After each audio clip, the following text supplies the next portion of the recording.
Are you a brewhead? I'm a brewhead. Are you a brewhead? I'm a brewhead. Y'all are brewheads? Yeah, we brewheads. So pour a glass of craft beer, we can do this. Yeah. What's good, y'all? This is Cee, certified brewhead. And I am Nathan from NathanDoesBeer. And welcome to episode 142 of Beer Out the Podcast Adjunct series. Nathaniel, we are back with another banger of a pod. Yes, we are.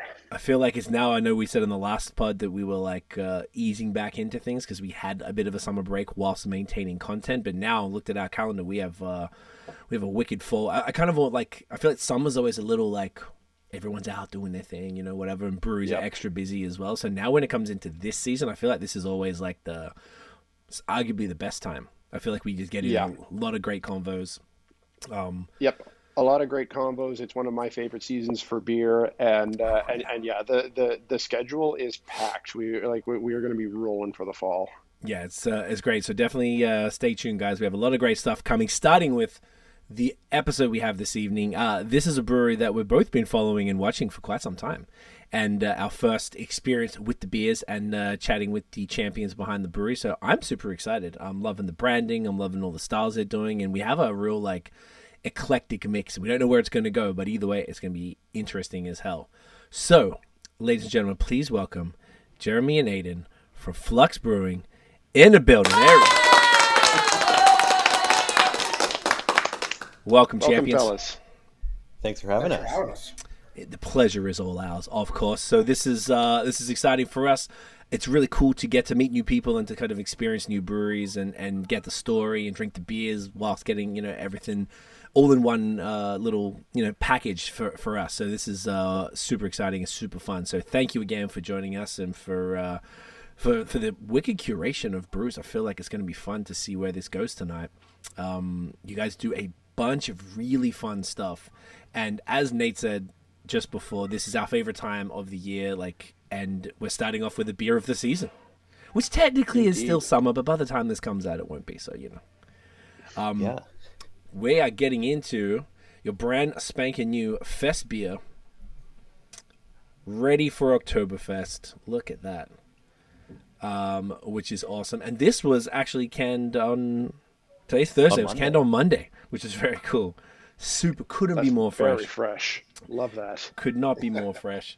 Yeah, man, guys, tell us about this beer. And like we were just saying off air, this was a release with this week actually with a series of beers specifically for Oktoberfest. So tell us about that. Yeah. So I just love these German lagers. I know Jeremy's been to Oktoberfest, so jelly. When it was kind of time for getting ready for this season, I thought doing Oktoberfest lager is just kind of the perfect way to kick it off. Something you can drink a ton of. Hell yeah!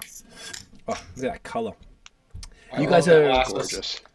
I love you've got the mug. That's perfect. I was gonna break out the branded glassware for the first one, but I was like, I kind of have to do the mug for the. You kind of picked the right glass. Aidan did too. I'm falling behind already here. Hey man, please, it's all good. Are you guys doing any? I imagine you are, like Oktoberfest sort of events around these releases that all the German beers and stuff. Yeah, absolutely. I mean, one of the cool things about our brewery is we have a pretty neat accessory, a kitchen right beside it, full kitchen outfitted. So we get to play around with that menu and come up with a whole Oktoberfest style menu to match the beers and get to do some fun beer pairings with it. That was, you know, really a lot of the motivation behind trying to get into the food business. Hey, that's the way to go, man. If you're able to, you know, use it to your advantage and pair it with your products and put on an experience for people, whether it's an event or a one-off night and stuff, it's that's money. I love that you're doing this as well. I mean, is this like a popular thing out that way?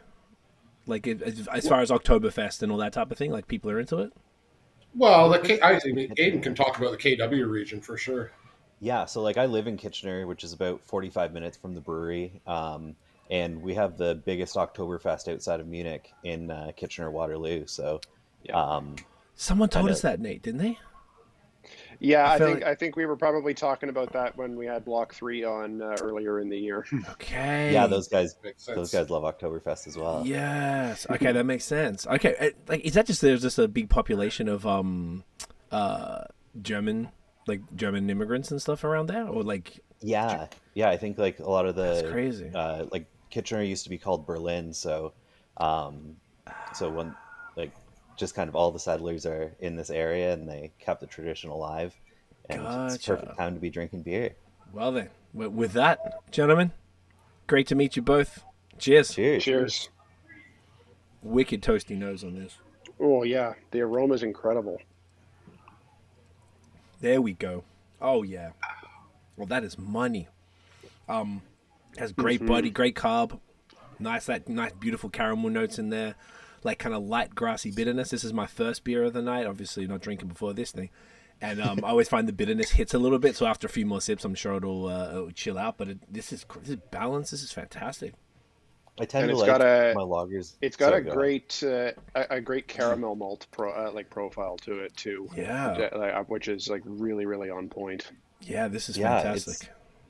I tend to like them just like a little bit on the drier, more bitter side, and recipes just kind of a blend of floor malted Bohemian Pilsner malt, a little bit of Pilsner malt, and then both Munich Light and Dark. So it's a really simple recipe when you're looking at it, but comes together to just be something you can crush. Yeah, man. So just say that one more time. Floor malted Bohemian Pilsner malt. Yep. Yep. So it's like from Weyermann, the Weyermann Pilsner malt as well, and then Munich 1 and 2 or type 1 and 2. Gotcha. And the is there any specific hops that I imagine sort of noble, like is it Yeah, Saaz or something in like this that? Or one German? it's Hallertau tradition and a little bit of Tettnang. Perfect. This works wicked. Is this like obviously this is not the first time you guys have released this beer? Yeah, it is. Yeah, it is. Okay. Yeah. Wow. That's awesome. And it actually dropped today, or Yeah. was it this week? This week. Okay. Yeah. Amazing timing. How was the response in the tap room today? It was busy today, actually. From everybody I talked to, they seem to be enjoying this one. I'm certainly enjoying it. Yeah. This is actually it's the third time I'm tasting it, and I'm loving it. Third time today. I'm Look at that. looking forward to drinking a bunch more of it. Oh man, that's awesome. I love that. This is honestly fantastic, and this is probably I don't know about you, really Nate. This is is. my first one of the season. 5.3, so it's like a touch above there, but not too like in your face boozy, which sometimes the Oktoberfest beers can kind of fluctuate. Man, you guys nailed it. This is great. Thank you. Stoked that we got to do it so early. So then, Yeah, this is my first fest beer of the season too, and this is a great start to it. it's not too early, goddammit.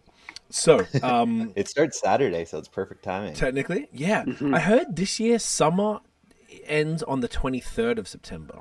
It's like some Oh, yeah. normally, which is interesting. But I get when you're saying what starts on Saturday, is that like the Oktoberfest, like the Germany Yeah, celebrations? in Munich and I believe in Kitchener too. Okay. Oh, they must just like model themselves across Yeah. that. Is that why? I was looking at the map and seeing where you guys are at, and then I was like, "There's Scotland, there's Paris, there's London, there's like I did see I think I did see a Berlin or something like that in there. Is that all of those names, are they sort of all related in a way to a wave of immigrants back in the day? They've got to be. 100%. Yeah, Yeah. like all the communities around here are basically just where they settle. They basically name it something similar from their home, and that's really what makes up a lot of our community here right now. Like in our region in particular, a lot of Dutch folks have settled here. A lot of Dutch farmers, great farmland where we are. So that really kind of makes up a lot of our community around us. Okay, interesting. It always kind of like you see it on when I first moved here from Australia, and people always talked about London, and then they always had to point out it was Ontario. I'm like, what? And I got a friend who I think you guys must know her, Tiffany Martin, and she lives in Paris, Yeah. and like all these different things. The more I'm seeing it, I'm like, what is going on? Like, okay. It makes a lot more sense. I just thought it was lazy naming. Like, I don't know, Dublin. Like, oh, that's what I saw. Boston. I saw a Boston. Yeah. Oh. I was like, what is That happening? might be lazy. That part. Maybe there's no Massachusetts immigration there. I know that there's also a Bamberg kind of up this way as well. Oh, okay. I mean, I guess that ties into the Berlin thing. Yeah. Did another place inherit the name after Kitchener, got rid of it? No, so in kind of at the start of World War One, they decided they didn't want to have those affiliations anymore, and there used to be a statue of Kaiser Wilhelm in Victoria Park. So there's kind of this neat story that they pushed the bust into the pond there, and they were never to find it again. But there's kind of history and stories that there could have been like some medallions and stuff made out of the bust after when they pulled it out. But they paraded it around town after, and it was never to be seen again. Fascinating. Love to hear it. Look at this. This is now a Kitchener history podcast. This is wicked. Honestly, just by the way, like this is fucking fantastic, boys. Like seriously, this is great. Yeah. So money. This is going to be crushed. Sometimes I try and take it easy, but nah, fuck it. It's on tonight. It's happening. I'm drinking every drop of this. Nate always is like, he knows I always get too excited and go, but I've been really trying to behave myself. Not now. Not now, boys. It's about to be a problem. So let's get into some history. I want to hear about I want to hear about your beer histories individually, and then if you guys could just tangent that into sort of how the brewery came about. Yeah, well, Awesome. I'll get started. I've probably got more history here. We opened up, basically, right at the height of COVID. We were summer 2020, August 2020, right? Wow. And how I got into beer from before that was really I was a hobby brewer. That story kind of keeps happening as guys that are kind of doing it, just as a hobby. It just becomes something I love. I was in process manufacturing, and I decided I loved the hobby better than I loved the job. So decided to open up a brewery. We had a great location. We had a great building. I was home brewing for a long time in this building, just kind of for friends and family. We built a bar. The bar did well. It took in no money, but people seemed to keep coming back and drinking beer. So we said, you know what, we should probably monetize this at some point. And it kind of took off from there. So we opened up like small team, myself, another brewer, not Aidan. Aidan's actually fairly new. He joined us back at the end of May. Okay. And we, me and the other brewer's name is Kelsey. Me and Kelsey and Tara, who's my wife's cousin, we basically started everything up. Tara does the graphic design. I was doing recipes and brewing, and Kelsey was basically a new brewer out of Niagara College, learning how to brew. So that's a real kind of short history of Flux, but that's awesome. That's where it started from, more or less. Okay, that's great, man. And then Aidan, how did you get into beer, and how did you get into working with Flux? So, 2016, I started working at a brewery in Brantford. I grew up there, and I was hired to run the kitchen there, but it was more of a bartending gig. And then over the years, I really just started to have a passion for beer, and I thought I was going to make a beer barbecue sauce business. So I decided to start reading more about brewing, and met some brewers along the way. And one of my friends was opening a brewery in 2018, and I was ready to move on from the job I was at. So he ended up hiring me as an assistant brewer, and I was there for 2 years. And then once the pandemic hit, I really started to take kind of the more scientific side of brewing seriously, and ended up brewing out of Laura. So that's where my love of lagers came into it.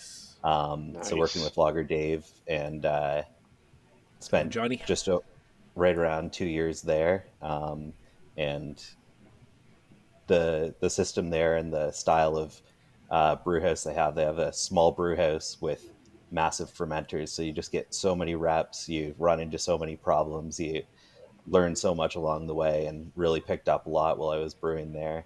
And then left there to get some more management experience and really kind of work on becoming a head brewer and going somewhere that was more kind of my style. So after a year of doing that, I opened Instagram one day and had a message on there from Jeremy, and he said, "Hey, I heard you're looking to move on from somewhere. Maybe we should have a conversation." So we talked on the phone for like 45 minutes, and it seemed like it would be a good fit. So I went out and had a beer with him, and from there, we just kind of talked about when I could get started. And since the end of May, I've been just loving it. Hell yeah, that's wicked, man. So it sounds like a nice organic situation for both of you, from you moving across there, Aidan, and also Jeremy, you starting the brewery. Like, so I just want to be clear what it was. So when you say, so it was is the brewery on a farm or something of that description, or what's the? It's on a piece of property. It's in farm. We're definitely in farm country. Farm country. Okay. Yeah. You'll regularly smell, cow shit out here when you open the doors. That's definitely, that is where we live. 100%. It's fresh. But, love it. Yeah. Yeah. So a piece of property that it's set up with some barns, and where I happen to be home brewing, there's a piece of water right beside it. I mean, it's like a 1 acre pond that was dug by the previous owners of the property years and years ago. But it's a really nice, almost kind of fools you into thinking you're in Muskoka type setting.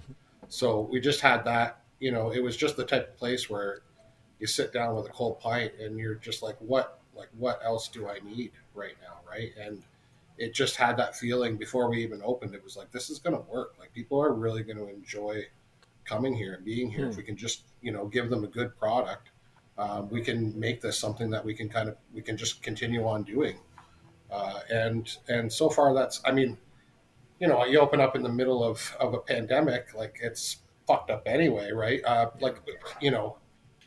tell people this all the time. I'm like, we actually just passed our 3rd year anniversary this last congrats. August. Thank you. And it's been an interesting 3 years, but I have no history, right? I have a weird, we're still building what we are.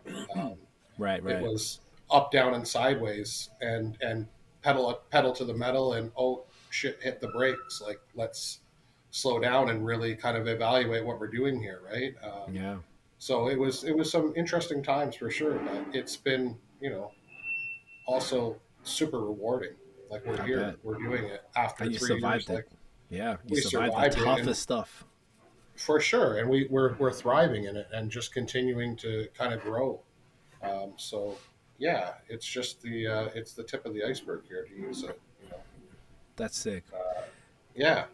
Okay, so I mean, thank you for that context as well. So you were saying that it was a bar. So where you were brewing, just home brewing, you had just like a casual bar where friends would just come in and drink your home brews like casually, but people seem to really like it. And then you were like, is that what it was? Is that what? There's nobody from the AGCO on watching this. Then yeah, no. Definitely there was no money change hands as far as brewing. No, it was really just. We had a nice setup for a place to get away. Myself, my brother-in-law, we both had young families kind of starting. So it was like, hey, this is perfect. This is somewhere we can go and brew beer on Sunday. We turn the football on, watch football all day, and get through the batch and the cleanup. And it was a good place to hang out. And it really just snowballed. It was just wow. It kind of That's went so from cool. that into, let's make this a thing. Let's make this a business. Right. It just feels right. It felt right the entire time we were doing it. It's just like we could both have this vision of this is exactly how it's going to work. So, That's great, man. Once again, super organic. Just happened. You're doing something cool, and you're like, I liked what you said earlier. Like, you just how do we monetize this? I think that's great. So where did the name come from, by the way? So the name really came from the idea of change, embracing change. The original name was Pivot. There was a Friends episode that it kind of hit too close to home. So we just said, let's scrap that name. And one of the girl who's basically our brand manager, Tara, does all of our label, all of our design, everything, handles everything on on our social media side. She's brilliant. She came up with a song. Like we gave her the like a lot of beer names, a lot of theory, like ideas that we come up with just come up from going and putting on a song at the end of the night, and you hear something in that song that kind of strikes you, and like that's exactly what I've been looking for. She heard something in a metric song. It was just about the flux and flow, and just it was just about that idea of kind of embracing, life and the changes that it throws at you. Which that's exactly the point of life that I was in. It just kind of fit. So very much just it. Once we heard it, once she kind of said that name, we're like, that's perfect. You know, that's kind of where it started from there. That's cool. Yeah. Especially and going with Flux over the name Pivot, especially starting in 2020 when after that word got used really driven into the ground. So you probably made the right 100%. choice. We dodged that bullet 100%. Absolutely. It was already painted on the wall, and there was glasses and merchandise coming in. My God, if it was Pivot at that time, we would have been in trouble. Yeah, that would have been a little rough. You definitely dodged one. Flux is a much cooler name, and also much props to Tyra on that. Like I was gonna say, I was looking today, and I have a social media agency, so I'm always picky with breweries. It always annoys me when breweries don't show up as their best selves on social media. You guys are killing it. Photos are beautiful.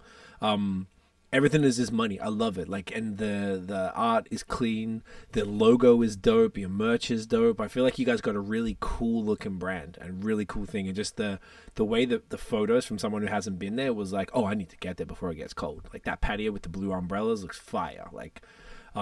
So yeah, you guys are doing something right with that for sure. That's wicked, man. So then when you guys started, what was the intention as far as the offerings? Like I always find that interesting to see, and even though it's been 3 years, that's still a reasonable enough time for things to potentially pivot to whole different types of styles of beers. So it's going to be the word of the episode. Maybe there's a name in there somewhere, but when you guys opened, I mean, did anything change as far as did you have an intention, be like, all right, what Flux is going to be about, boom, boom, boom, and then did you realize, oh, actually, we prefer doing this, or the people like this more? Was there any sort of that, or has it always been the same for the last 3 years? No, for sure. We are constantly, pivoting. We started out. I'm a hophead. I admittedly, those are my favorite beers are, the IPAs, the double IPAs, the stuff that, I was drinking that for years and trying to make that as a home brewer for years. But I think the one thing that has dictated our lineup more than anything is just demography, the demographics where we live. We're in farm country. Right. There's a small LCBO up the road from us that probably it holds down Old Milwaukee probably just moves out of there more than anything else, and Busch Light, So we were never going to compete with that, and that's not what we've tried to do. But I also said this is a destination, and in the wintertime, for sure in the summertime, we could probably get away with, selling 6 IPAs and 4 sours, but in the wintertime, and if we want to try to get people out here on a regular basis, and those regulars that you just love, like day over day that come in, we had to offer something, outside of what I was drinking. So we had to offer a lager style beer. We came out with an Irish red ale, which kind of hit the marks for people that were, for folks that would, I drank a Rickard's Red once upon a time. It was not exactly craft, but that's, I could drink that, right?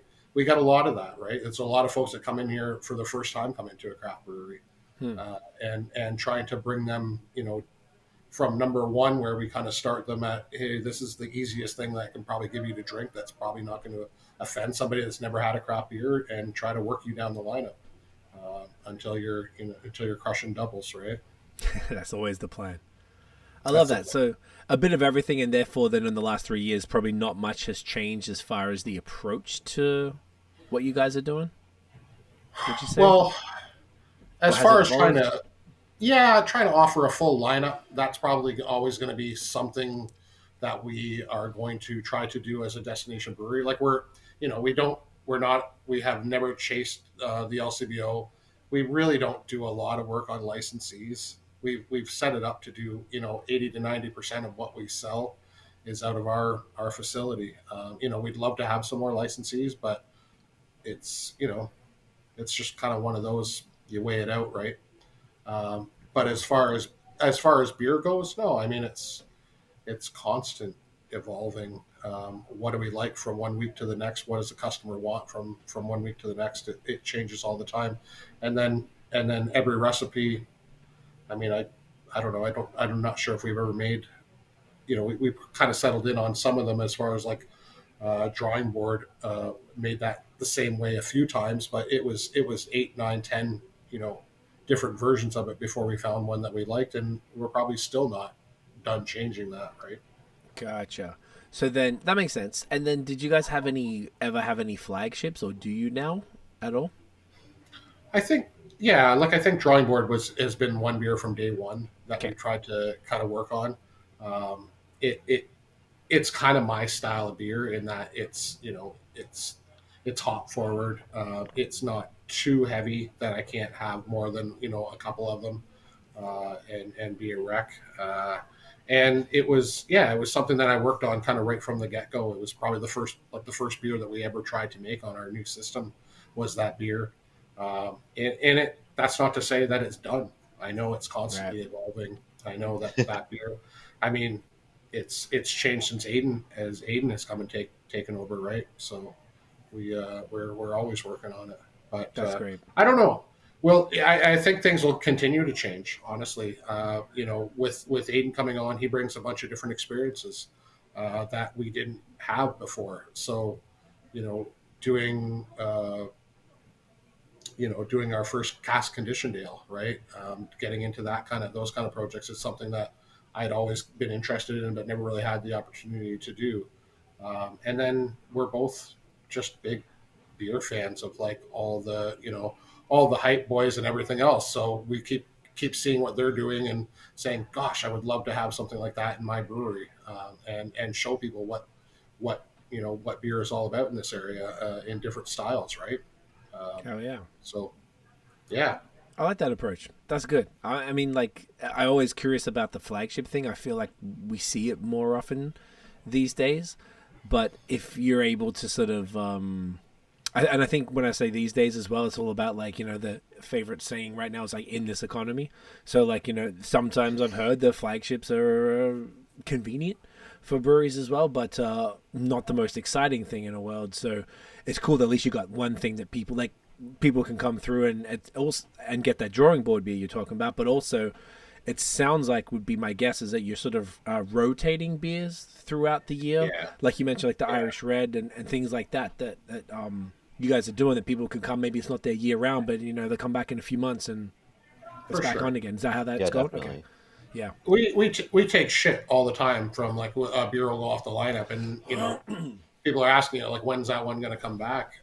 And you just try to, it'll come back like one day, probably, right? Like I hope to have it back, because that's their favorite. They get used to coming in and ordering the same thing. Like literally have people come in and drink the same lager every single time they come in, and then you take that lager away, and they're like, oh shit, like what do I do now, right? Like, what are you going to try to make me drink, right? So, you try to, as much as possible, got a 10 tap lineup for a brewery like ours. Not a lot. I think we could have done more, but I mean, we try to flesh out the lineup and say, I've got something for you. Whether that's a light lager or a sour beer or an IPA that's hopped up, or a dark beer or a glass of wine or, a cider, right? We're trying to cover off all of our bases, and we've kind of learned that over the last few years. It's the best way to keep people coming back. People come back with their families, I'm gonna bring my wife out. She doesn't drink beer. She doesn't drink, or gluten free, right? Like there's enough of everything if we just keep on trying to kind of cover off all those bases and make it a good product for everything that we're trying to push out as well. Love that. I like the something for everybody attitude. I think it's important. Yeah, definitely. Is it time to crack another beer, I think? Yeah, I was waiting. Definitely. I destroyed that. That was phenomenal. We talked about drawing board a bunch. Probably time for that. Yeah, for sure. This is an IPA, right? Yeah, Pale ale, yeah. Pale ale. Okay.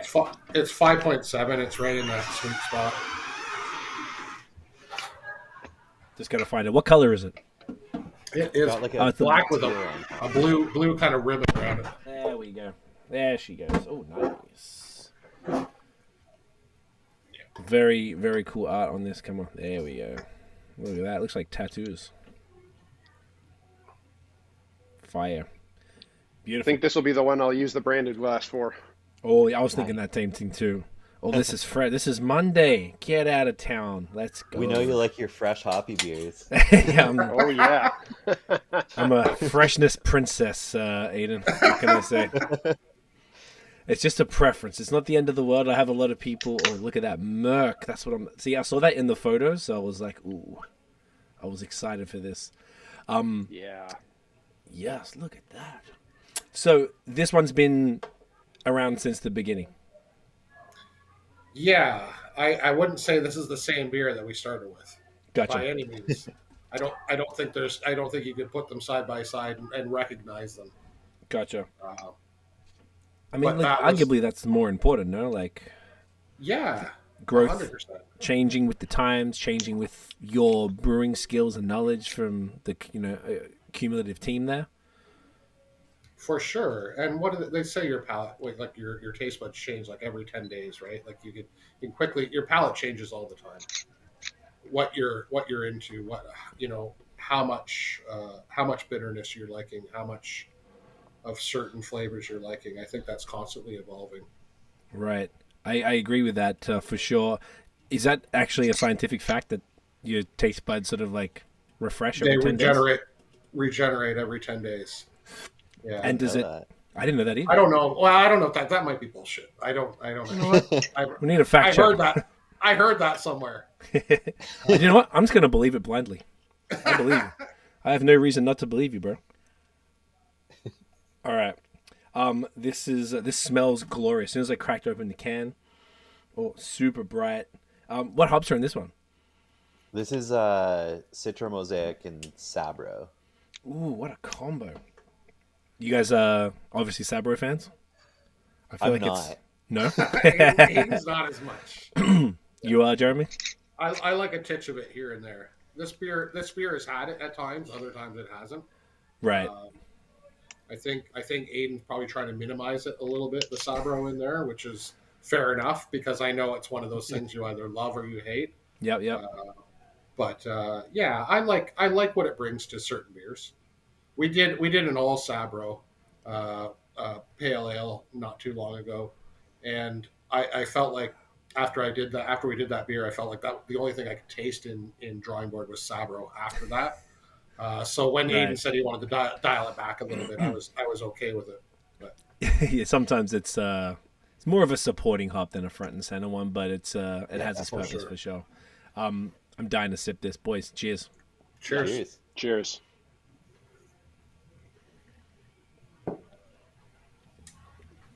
That is wicked. The Sabro is like really present, but still like it's not crazy, but it's super present. It's awesome. Wicked Yeah, it's body just on there this. enough that it kind of like, if you overthink it, then you know it's there. But if Yeah. you're not thinking about it too much, it's just kind of like a little bit creamsicle like. Yep.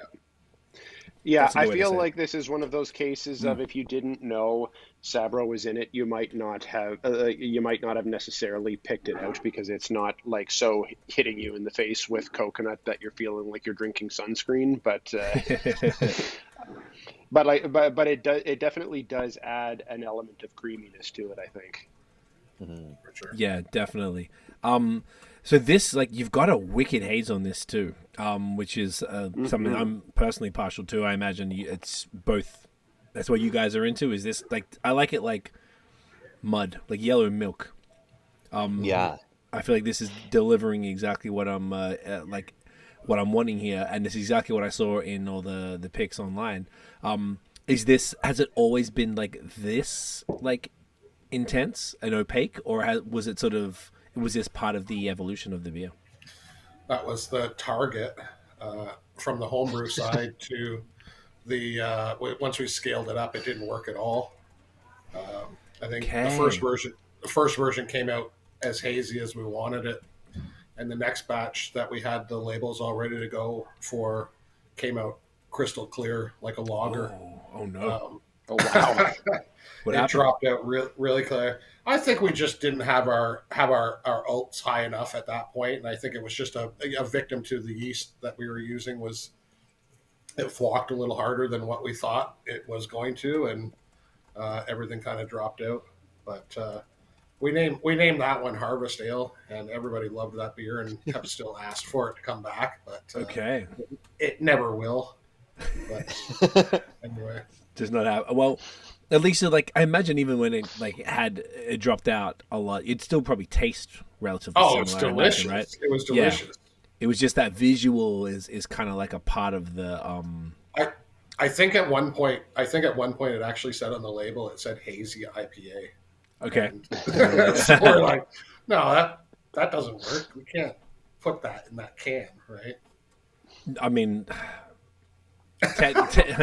yeah, because then I guess it becomes an expectation. We've had people tell us, like, I mean, you know what's interesting about this? Like, now I just noticed, you put dry hopped American Pale Ale on here, which and this is where it's all semantics. I think there's no right answer to this. To me, American Pale Ale would mean basically like a clear, kind of bitter, resiny, not quite full Westy, but kind of that middle ground thing. Why did you call it an American Pale Ale? Was that to sort of just make it more generic across the board? Yeah, I think I was drinking like Naughty Pun Neighbor intended. at the time. Naughty Neighbor at the time, right? And that was an American Pale, and I think that's kind of what we were going for when we first started the recipe. And I think it's just taken a shift, since then. But Okay. I think that's That makes sense. the OG. And like I've had people straight up tell me that now, and I agree with this. Like other brewers are just like, well, you just put IPA. Like I feel like most people don't put like the dry hopped or something like that. You put, you can usually note that, but it's like IPA means this. If I see the words IPA, I'm expecting this, unless otherwise noted as West Coast or American or something along those lines. So I feel like that this is like the baseline expectation for what's going to be in that can, which is so then. Being that you guys, I'm always curious with this, and I know it's like progressed a lot, being it's been popular for a number of years now. But you guys are in a more rural area around farm sort of land. You've got probably, like you were saying before about demographics, you guys probably have a different demographic than a city brewery, for example. How do people respond to beers like this, which are hype and trendy, and maybe unfamiliar to the person who wants their old Milwaukee clone or whatever? Well, there's definitely a market for it. I mean, I'm case in point, right? I live out here. I was drinking it. Mm-hmm. I was trying to find it wherever I could. I was the guy going into the LCBO and buying 24 different beers and figuring out which one that I liked the most. So, I think there's enough of it, and it's growing. And that was kind of the idea, was to turn people onto it. It was like, yeah, I know you say you don't like that, but try, right? That was kind of right from the get-go. It's like, yeah, it doesn't have to be. It's not like, tongue-stripping bitterness because it's an IPA, right? It can be soft. It can be flavorful. It tastes like, you get people all the time telling you, well, there's fruit in this, and you try to explain to them, like, no, there's no actual fruit in this beer. It's because of the, these are the characteristics, right? We've had that. Right. I've had that conversation so many times with people, right? Absolutely. And I think it's about it. It's really about not being, not being kind of snobs about it, and just saying, listen, this is why I love it, right? I know you like that type of beer. This is why I love this one, and trying to explain it to them. And that's our job, I think, a little bit, is to try to educate our consumers and hope we can make more of it. I mean, like I said, I'd love if it was all that on the lineup, but we still have to offer everything to everybody else in order to get the opportunity to make those beers. Good point. And I definitely agree, though. I feel like it's every brewery's responsibility to To varying degrees, I guess, but to educate the consumers and to sort of like, hey, this exists and this is why it's good. I like that, and there's no need for any like snobbery stuff. So it's perfect that you know, whilst it's kind of cute, like, oh, this is got coconut in it. I'm like, there are these things called hops, and you know, they taste good. You know, like, and to just, I feel like we are. I don't know about you, Nate, but like I feel like I'm so deep in like the beer world around people that are into beer. I don't ever have those like 101 conversations to sort of have to explain it to anybody. So I kind of find it like, if someone said that to me, I'd be like, oh, like, oh, you don't know, oh, okay. Like, it'd be kind of like almost fun to try and explain it and to try and watch people's minds break, like understanding that, because I think everyone's like, you know, like people's impressions of hops are tongue stripping and bitter and piney and blah blah blah, like the old school thing when they think of IPAs, not realizing that this is actually what hops do too. And I know, I guess it's kind of a magical plant. Yeah, It is. no, it's great. Those conversations do still come up for me every now and then. Or like where it usually comes up is with is with extended family. If if it comes up where because it, you know, it's starting to it's definitely known in my in my family now, like that you know, like Nathan's the one into craft beer and in doing all that. And then as the family that I don't see as often, I'll start having those conversations and like, you know, what's with these beers that you can't even see through, and and then the conversation just kind of extends out from there. Do they respond well? Because I don't think I've had to explain it to anyone in quite a while. Like, I don't even recall it. Like, do people respond like do they understand, or do they like, oh, okay, cool? Like, do they care, or do they, like, what's the response? Yeah, I mean, it depends. It depends who I'm talking to. Because I do have I do have some family who are just very partial to their Bud Light and whatnot, and in that case, like they might be curious at first, but I'm certainly not going to be and even if they do, if they're curious just to have the conversation, I'm certainly not going to be changing any minds with it. But that's fine. There's nothing wrong with that. And in the other case, I've got members of the family who aren't beer drinkers who are still just genuinely curious about it, and you know, they'll find it interesting for sure. Interesting. Okay, cool. I love that. By the way, yeah, this is great. I don't know if we really sort of analyzed the beer a lot, but this is great. It's super bright, fantastic body, nice and chalky, which is something that I like on this. It's very, sometimes, you know, this beer is, once again, it's like 3 days old or something like that. Call it 4 tops. Like, sometimes the beers need to sit for a little bit. This is money off the bat. Like, this is great stuff, guys. Oh, yeah. I can great. What is it? 5.7? 5.7? Yeah.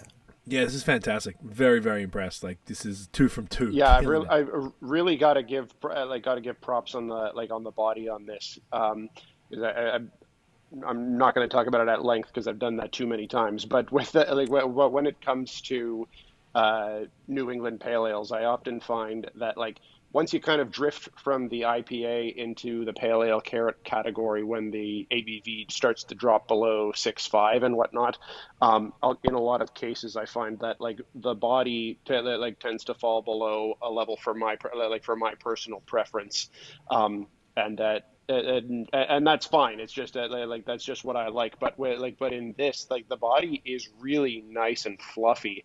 Yeah. And it's if I was just blind tasting this, I might have guessed that this was a 6.5 IPA just based on the body alone, which is fantastic. It really drinks really nice. Yeah. Yeah, we used lots of oats, lots of wheat, and then one little change that I did was just adding in some dextrin malt to kind of allow the beers to finish out drier, but really have this body in it that rather than mashing super hot, and you have those residual sugars that you can always have ferment away in the can or in a keg or whatever, and you have those fears. We're fortunate we don't have those LCBO shelves that they sit on, but it's always one of those things in the back of my mind. So using dextrin malts really just really changes those beers and gives them such a beautiful body. That's sick. No, you guys have done a fantastic job with this, man. Very, very impressed. So then, Aidan, you've been there 4 months ish now from. Yeah. Yep. what have you been able to like? Have you guys been able to, or have you been able to specifically like add some tweaks or new beers altogether? Like, what have you been able to sort of? I know 4 months is a very short amount of time, but like, have you been able to sort of like see where everything's at, and then be like, okay, well, have you thought about doing it this way? Maybe we could add something this, like just minor tweaks Yeah, to definitely. anything. Yeah, My first 3 weeks, I was able to work with Kelsey still, so she stuck around for a little bit, and it was awesome that's cool. to see like the love and everything that she had for the place, and it definitely kind of like accelerated me getting on that level and the attention to cleaning and everything that that Kelsey did, and then just kind of the process that she followed with the all of the recipes. And for me, I really like to like maximize volume. Um, like I'm a bit of a stickler on like pH in the kettle and the mash, and just kind of little things like that, and then like hop utilization. So making sure that you're using those oils in the right places. So with this recipe, really switching the whirlpool to lean towards hops that have those like survivable compounds, so that we're getting the most out of the hops that are hitting the whirlpool, and then the ones that aren't kind of lending so well to all those oils making it through those higher temperatures, giving them in the dry hop, so that you're just getting the most out of your hops. That's wicked, man. So like that was for this beer. I mean, that's great to be able to sort of like tweak this and juice this bad boy up a little bit. Even with the Festbier, even coming back to what we spoke about earlier with 3 release of the Oktoberfest beers. So all 3 of those were brand new recipes just for the Yeah, Oktoberfest this year. Yeah.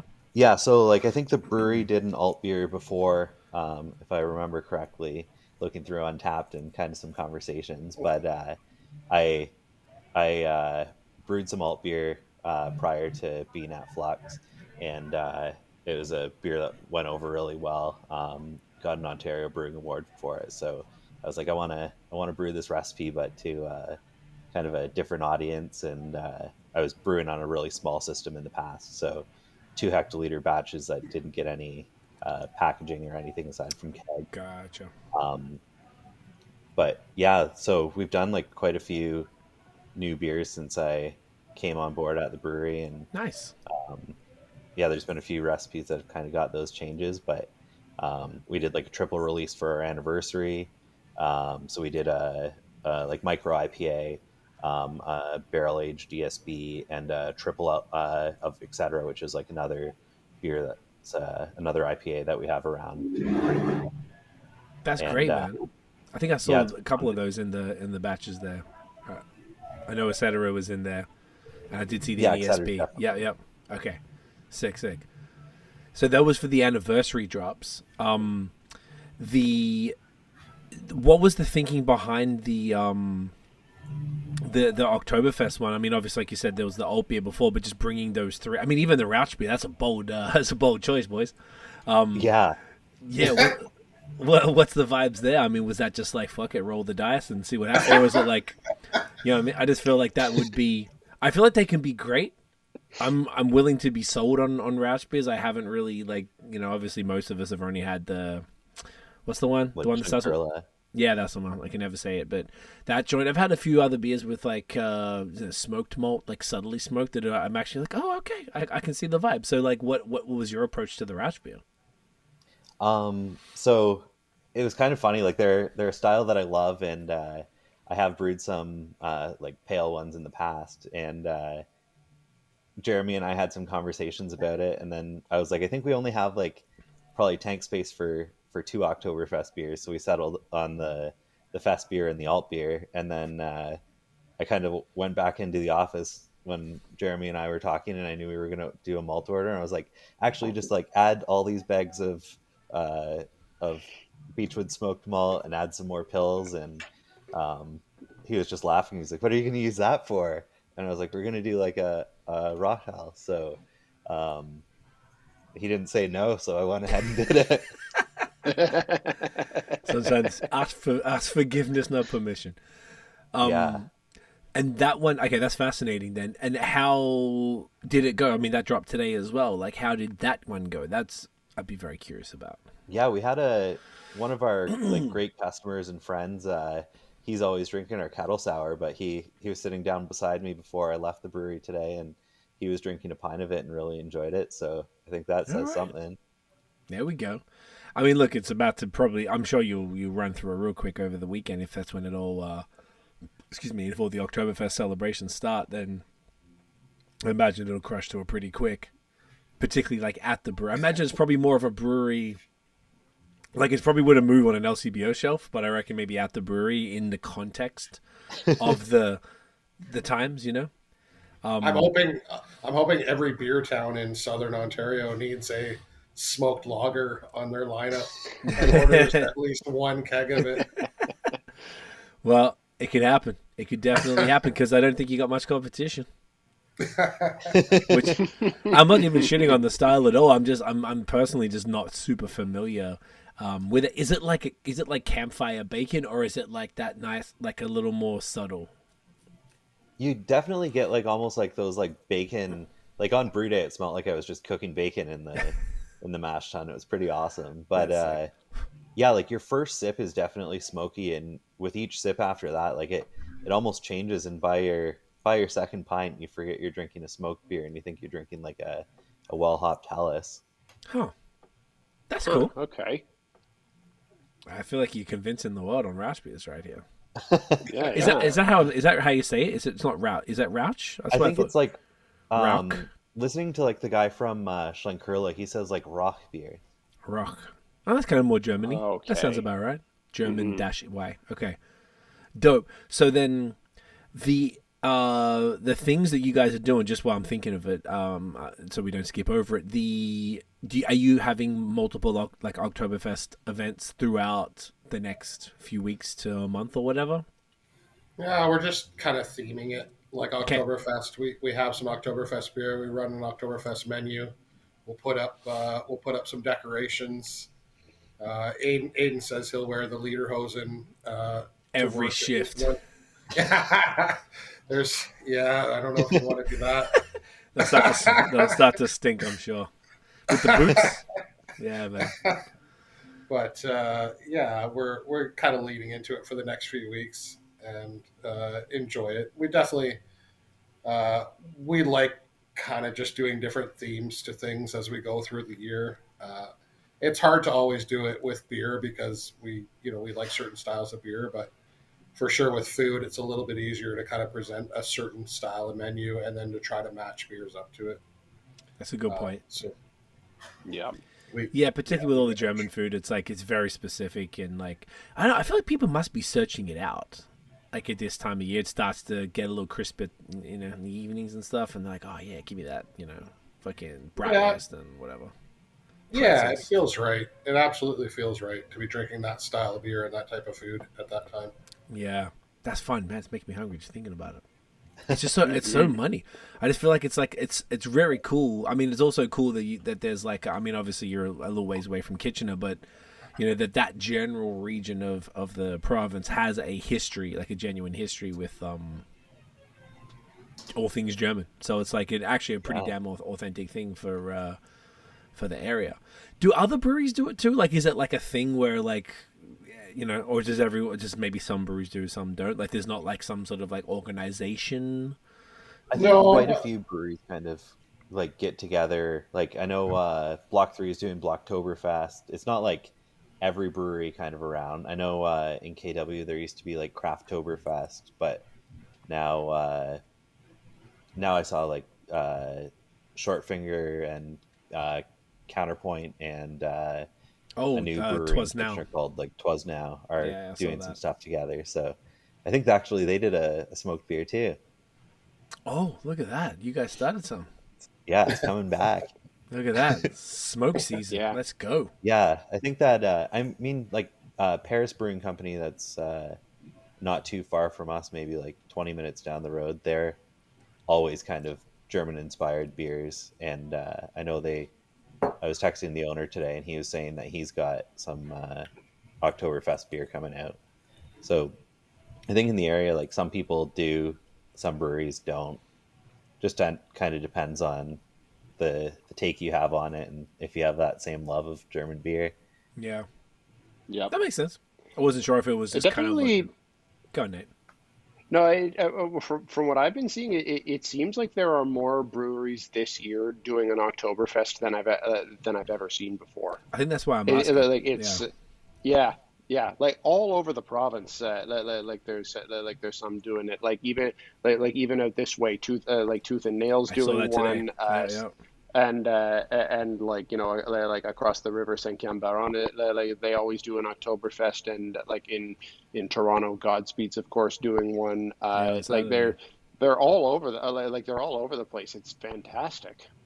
I wonder, do you reckon it's maybe like a sort of a swing back from the last few years where no one has really been able to do it? And I feel like say this time last year, it was like, this is the first year things have been like clear, like we're good to go. Excuse me, people are comfortable, and are ready for that sort of a thing. So I don't know, maybe that's like, they're like, all right, it's time. I've always wanted to do it. We couldn't do it last year. We just felt it was like redundant and blah blah blah. So I wonder if that's just what it is, and that I mean, it could also be some to do with the sort of like a resurgence of like the Crispies. I feel like it's definitely become a thing and Ontario has some exceptional Crispies around. So I feel like maybe at least around here that there's breweries that are just doing really great crispy guys, including you guys with it. I mean, if this is one of the three, this is phenomenal, the Festbier. So I don't know, it's kind of cool. I just it's nice to be able to know almost wherever you are in the province, you'd be able to access some sort of fun Oktoberfest activities, and just I don't know, you gotta lean into the season. You gotta pumpkin spice lattes and shit and Exactly. Beers, We're not making a pumpkin beer. Yeah, no pumpkin beers, but All I'll drink some pumpkin spice latte. Our friend Tiffany is forever pissed off at us about that. for not doing. We're not making pumpkin beer, Tiffany. Yeah, no, she's the most obsessed with Halloween that I've ever experienced. She's next level with that, and I'm not surprised. I didn't know that she was super into pumpkins like that. Nate and I are very aggressively team pumpkin, so we support it. But I would say, to be fair, equally, like the Festbier would be basically an equally as passionate thing. Oh Nate, my is that God, fair? yes. Yeah. Yeah, absolutely. There was honestly, you guys curated a phenomenal list of stuff, which we'll get into the next one now. But the Festbier, to be honest, was the one I was personally most excited about. Oh my God, and that was a really strong starting point right there. Yeah. And that was just what I was in the mood for too. Oh, money, and this haze was fantastic. So, where do It's we even want to... sorry, just before you move on, and even the weather today was just perfect for it, because the temperature has finally dropped a little bit. It's a nice cool evening, so a bit of a heftier lager with a bit with a bit more sweetness to it, a bit more body Toasty. to it. Oh, it was just hitting money right Yeah, I know. off right off the bat. I can just But talk yes, about this next beer for beer, let's the do it. next hour. Yeah, boys. What do we feel like? What do we feel like? Dealer's choice again. What I'd are we say doing? probably ESB maybe. Keep Let's him with fucking that do it. caramel malty goodness. I love what was always funny to me. ESB's always, until I got with the program, I always thought that was the most boringest shit ever. And then more and more breweries had chosen to highlight that beer on the pod, and then I feel like as I got more and more in love with Crispies, I'm like, ESBs are phenomenal. Very, very cool, and also based on the convo tonight, I'm not surprised you guys are doing it too. It was one of the funniest things when we had Barncat on the pod last year, and the ones who were for the longest in Ontario known primarily for haze, and the very first beer that we cracked with them was their ESB. That's awesome. I didn't know that. Yeah, that was one of the first times it came up. Not the only time, but one of the first, and I was like, okay, interesting. And I just feel like I went to breweries, they had an ESB, and people were just like passionate about the style, and I was like, what's happening here? And I loved it. And it took a little bit to get into it, but once you're sort of in, I think it's sort of like, it's, cousins with like the sort of toastier, maltier sort of, like the Festbier and alt beers and all that, Dortmunders, all that type of thing. Even though it's not it's an ale, right? Excuse my ignorance for a second. Yeah, exactly. So it's It's fantastic. I'm super excited. Now, I just realized this is the one you're talking about from the anniversary. Yes. Yes, this is a barrel-aged ESB. Yeah. So All this one was right. just kind of we had a winery reach out to us, and they had some barrels available, and they'd seen a few different wines. They started off as white wines, went on to a blend of reds, and we knew we weren't going to get a ton of oak character out of them, and I kind of like that we don't get that. Like I think often you think of a barrel aged beer and you're like, oh, this thing's gonna be like so oaky, it's gonna like suck all the saliva out of my tongue, just be like super dry and whatever, or like the big bourbon barrel aged stouts and stuff. But Mm-hmm. I think from this we get like a lot more almost like berry character, and then I always kind of joke you get those like oaky burps, which is fantastic. I love the like after burps. Well, that's the first episode name that's going down. Oaky Burps. Oh yeah, yeah. I was just thinking that. I've actually I've never heard of Oaky Burps. I'm excited to see. Well, since we all looks like we all have it, gentlemen, cheers. Cheers. Cheers.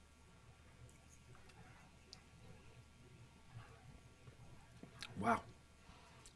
So that's fantastic. It's got obviously everything. This is 5.4. It's got everything that you would anticipate from an ESB. Tons of caramel in there. Like the caramel is like intense in comparison to say the Festbier. The oak. I mean, I guess it's like, is this like you said it was wine barrels, or are these like neutral oak? So they were like red wine barrels. There was like a blend of red in it prior to us getting them, Okay. and then it spent just like I think it was 6 weeks total time in the barrels. So you're getting kind of this like almost raspberry hint, like you kind of get on Yeah. the finish, and that's actually coming from that wine. Like if we were to give the wine a smell, you kind of get this nice like berryness. It's so subtle, You're right. but but it is but it is there for sure. I was Wow. really curious when you had said that this was that this was a wine barrel, how that was going to come through. And I'm glad it's so subtle, especially for a style as delicate as this. Like it really works, and like that's really something how you get like manage to get some berry character out of that. Yeah. Yeah. This is fascinating. This is like Hmm. it's complete. So it was a red wine blend in the barrel, and that's delivering. I mean, I'm just looking at the untapped notes as well. The raspberry, but it's saying here like cherry, and I'm like, oh yeah, I guess it is. It's kind of all these like real juicy red berries, but wild subtle. Because you think red berries with the ESB, like what's up with that? But this is like it's like you said, it's just in the tail end.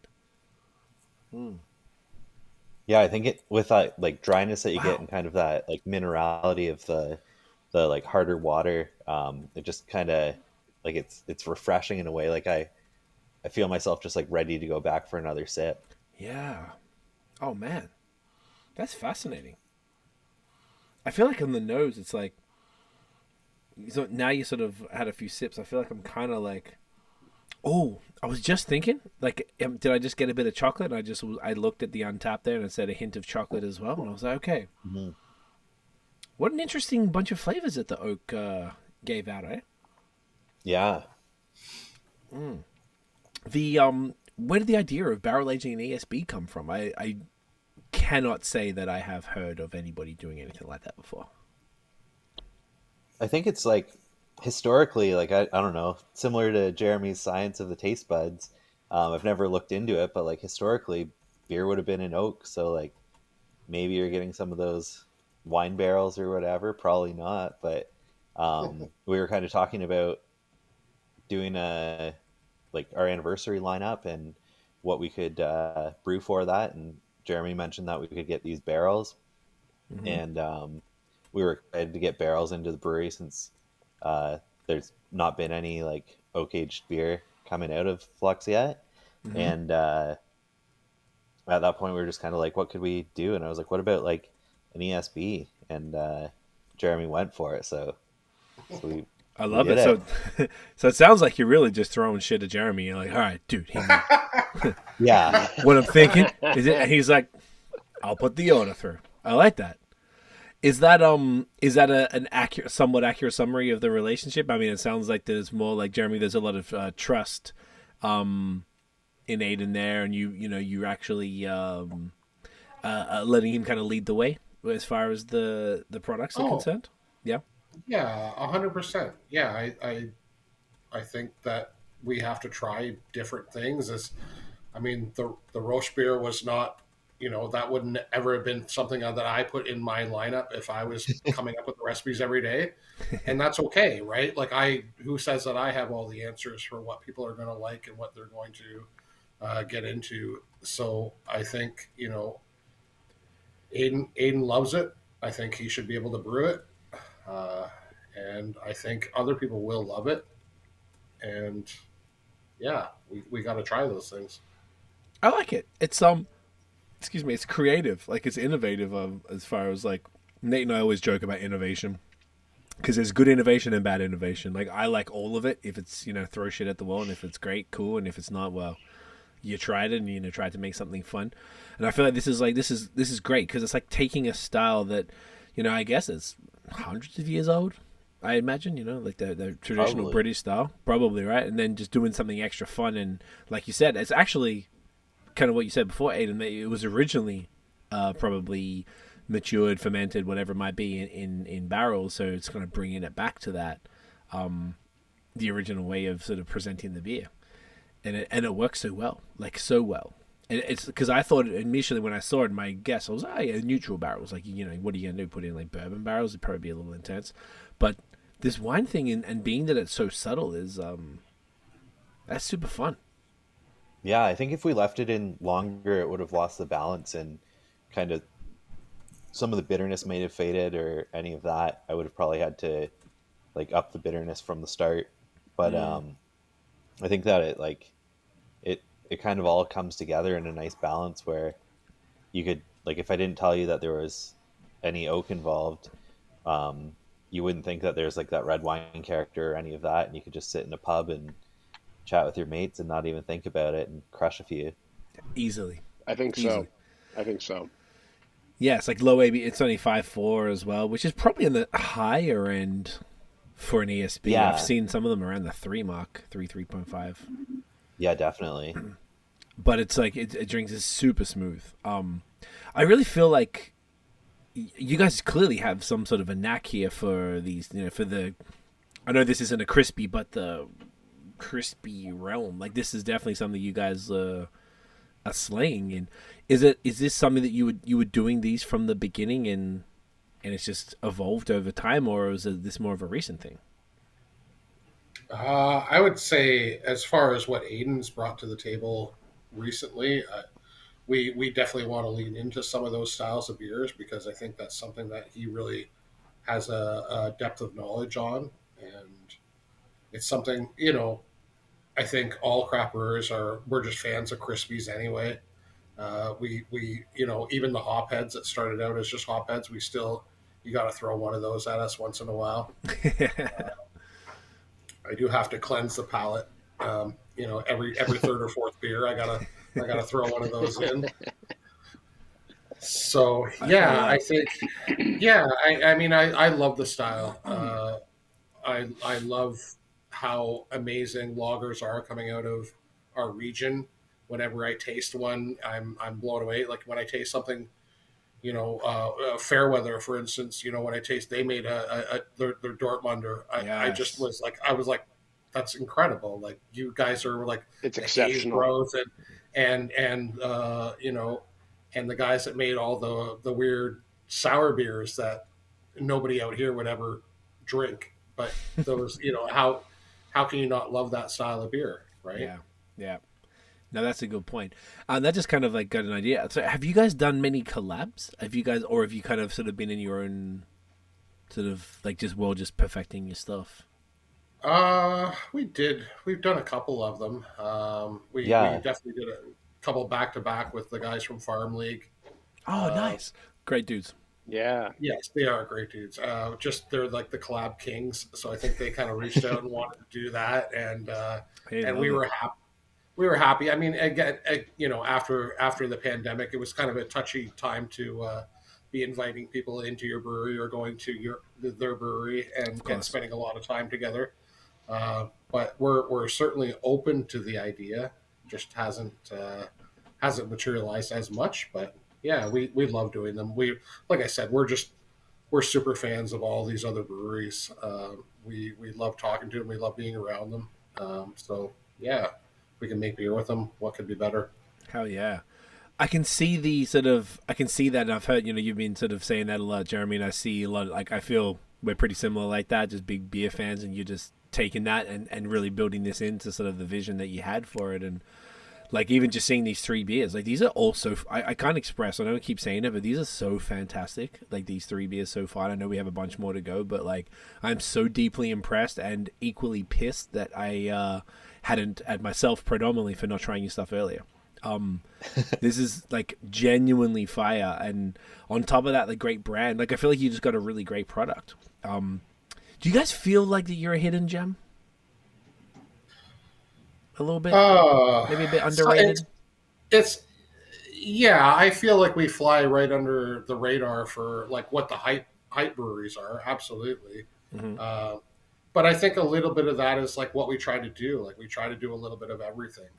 Um, you know, uh, Third Moon makes crazy IPAs. Smoothie sours and pastry stouts. Right, those three beers. Like that's what Third Moon as. Hmm. We've tried to do like I love those style of beers. I can't get enough of them. But I don't feel like we could just open up our doors and sell out of cans every time we Do a run. release something. Yeah. Now I Hmm. and I'm not saying we make beers like Third Moon by any means. I'm just saying with our demographics, with the way we launched, with the way we got going, it just seemed to be we have to be this beer for everybody kind of Mm. model. That's fair. Go on, Nate. Yeah. You know what it's making me think of, particularly with your with your breadth of styles, and also with your demographic. It's giving me like very kind of similar vibes to Willibald, I like can in see your that. approach there, and and even in just your kind of overall setup, and and they've got very much a similar approach to like to what they do. I mean, they I think are like they're maybe known for the like for haze in the province, but they've also but they've definitely got the full breadth of styles at all times. Like they've got a Mhm. fantastic export lager and Absolutely. um like and a couple of sours and like every now and then they'll throw in a wheat beer and and all of these other things amongst all their haze. So Says and on too. and they're also a destination farm brewery. So Yep. it's really get and I mean that in the best way. It's get like I'm noticing a lot of similarities there. Mhm. Absolutely. I mean, Mm.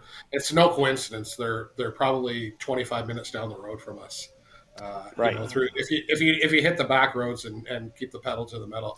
But uh, Oh, I love that yeah, about that life. yeah.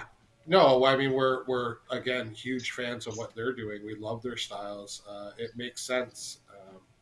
And yeah, they are trying to bring the thing about where we are geographically. Yeah, we're 45 to 50 minutes out of Hamilton. In order to get people here, I want to keep them here.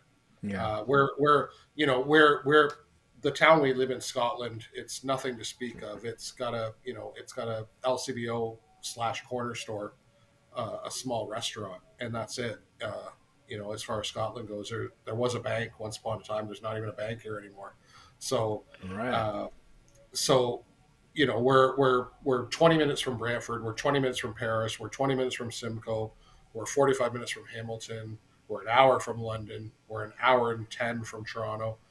That's where we're pulling from, right? So we're trying to get people out here, giving them this experience. Come on out, sit on our patio, look out at that tractor across the water, look out at that farm field, check out this vista, enjoy a delicious craft beer, enjoy a delicious bite of food, and forget where you are for an hour and a half to 2 hours. Right? That's the whole That's the idea point. about what we're trying to accomplish here. Hmm.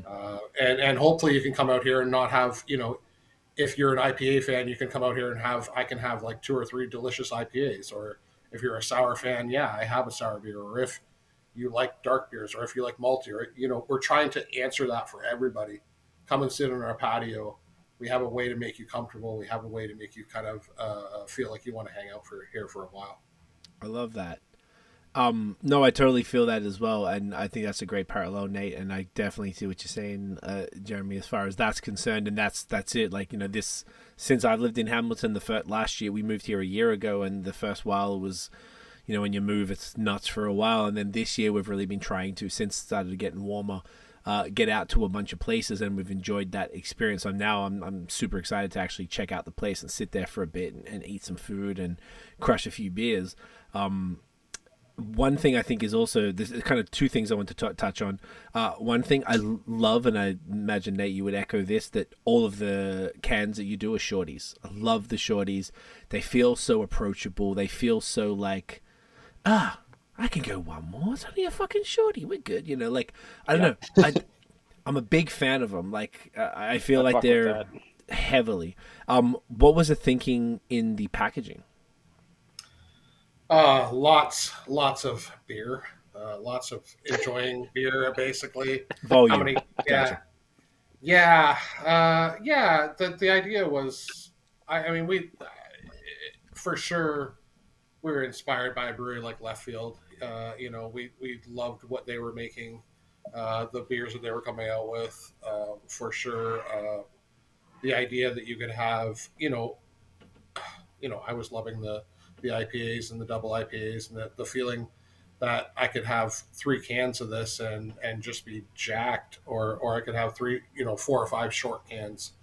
That was kind of the idea, was No get stress. people Yeah. tasting as many things as possible and not having to worry too much about it. One little can. Price point too helps, right? Like, just That's true. we can sell a can for a little bit. We can obviously sell a can for less than a tall can, and it seemed to kind of work as far as what people were looking for out here. There's been moments where I haven't known if that was the right decision or not, because you get all kinds of craft beer heads in here that are just like, I hate the short cans. I love the tall. I want tall cans only, right? I don't know if that's an Ontario thing. I'm not really sure.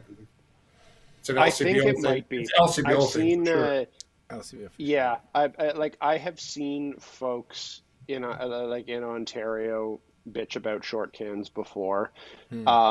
Usual suspects, I imagine.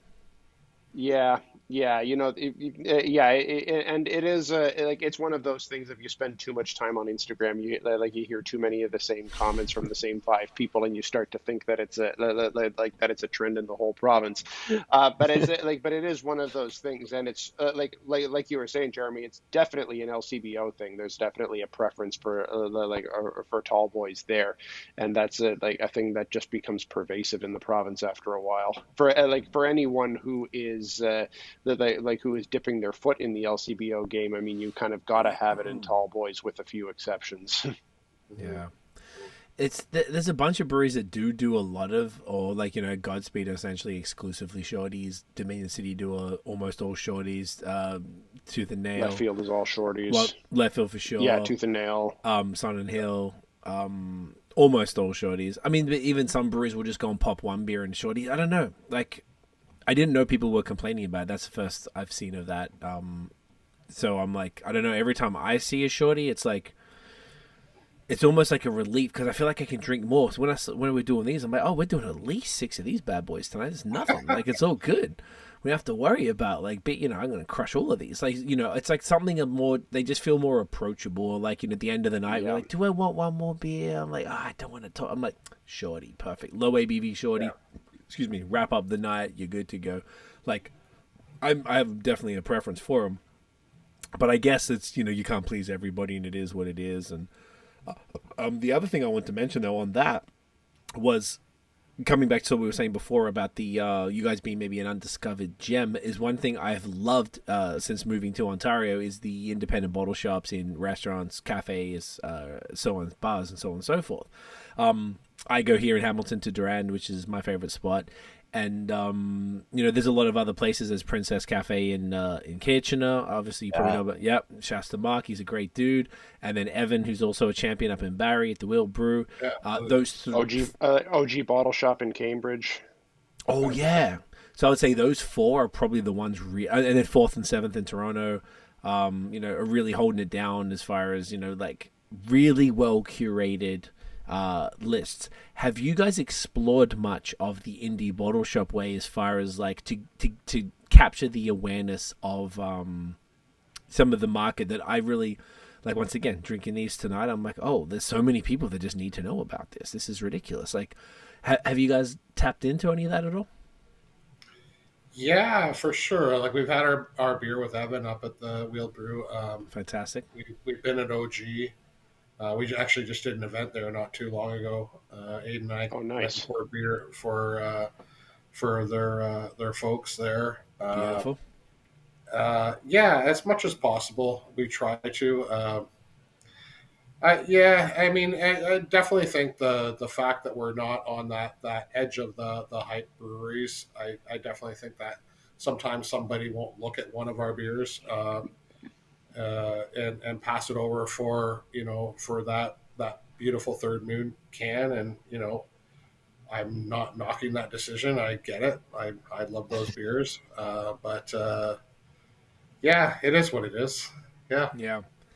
It's I guess it's just like a brick by brick effort, and continuing to sort of get the beers in places where the people that you think that would be interested in it can see it and be exposed to it and doing something. I think these bottle shops, because they have, like, for lack of a better word, like evangelists in the staff that I've seen. I mean, I don't have as much experience outside of here in Hamilton, and I know all the staff at Durand, and I know that they, every time, if I don't know, what's going on, bro, what's new, what's going on, they'll be like, oh yeah, we just got this, and they are excited to tell me what's new, and I'm like, all right, sick, that's what you want.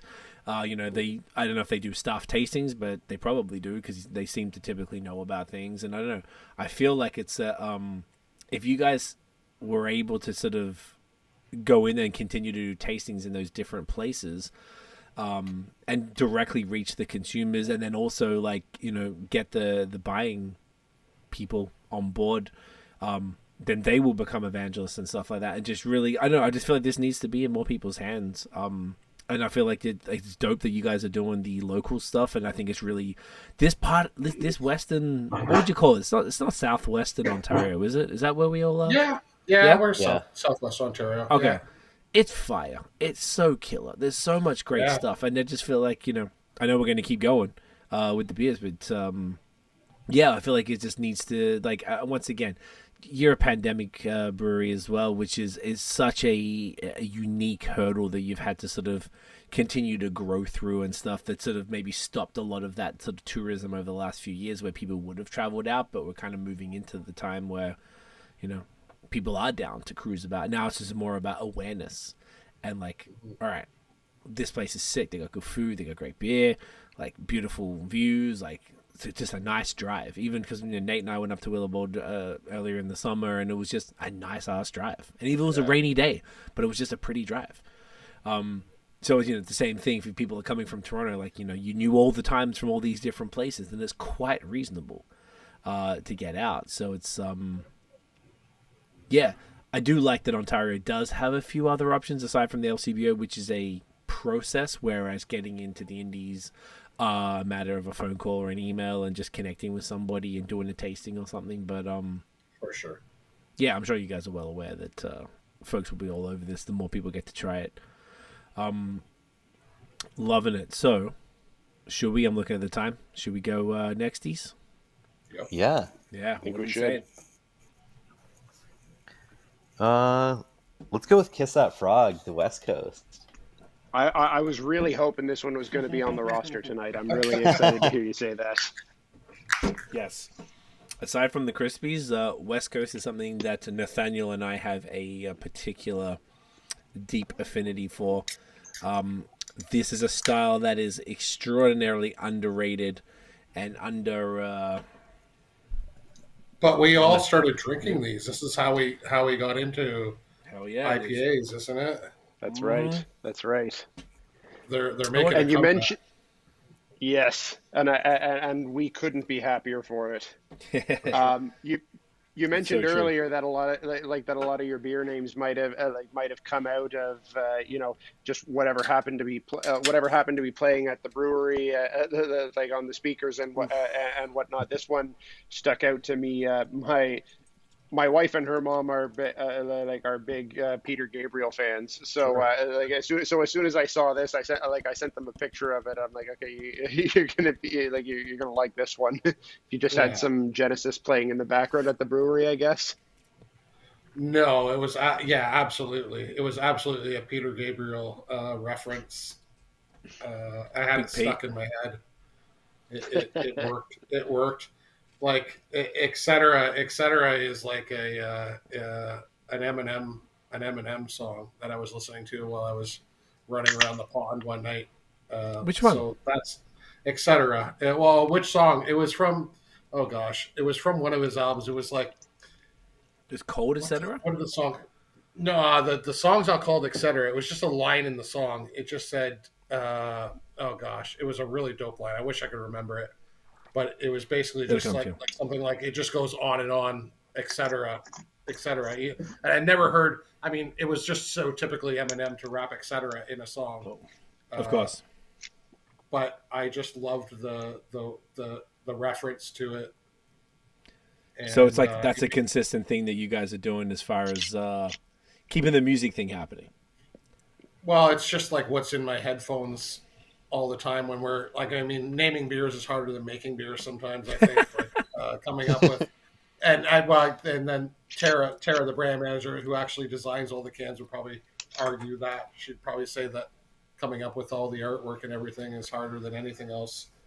Yeah, But, I mean, you have to have a catalog of beer names if you're going to try to release beers every week. Otherwise, it's just like, I mean, IPA number 2, IPA number 3, IPA number 57.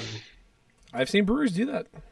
Yeah, which is that's cool. I'm not mad at that. I mean, but I'm not mad at it. Yeah, branding is probably a little more deeper than that. Like it's if you want to do something a little fun, particularly this label's sick. Looks like one of those it's great. licking toads. That's awesome. It's one of my favorites. Yeah, it's very, very cool. So Westy, nice like caramel, not quite amber, but that kind of beautiful, like a little opaque. What would you describe this as? What's the color? I can't nail it. Yeah, it's definitely got some of the like.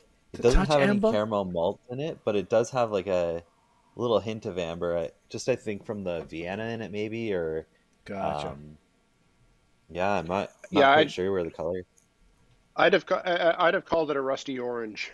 There you go, rusty orange. Look at that, Nathaniel coming through with the goods. Nice. Can we cheers? Cheers. Legends, cheers. Cheers.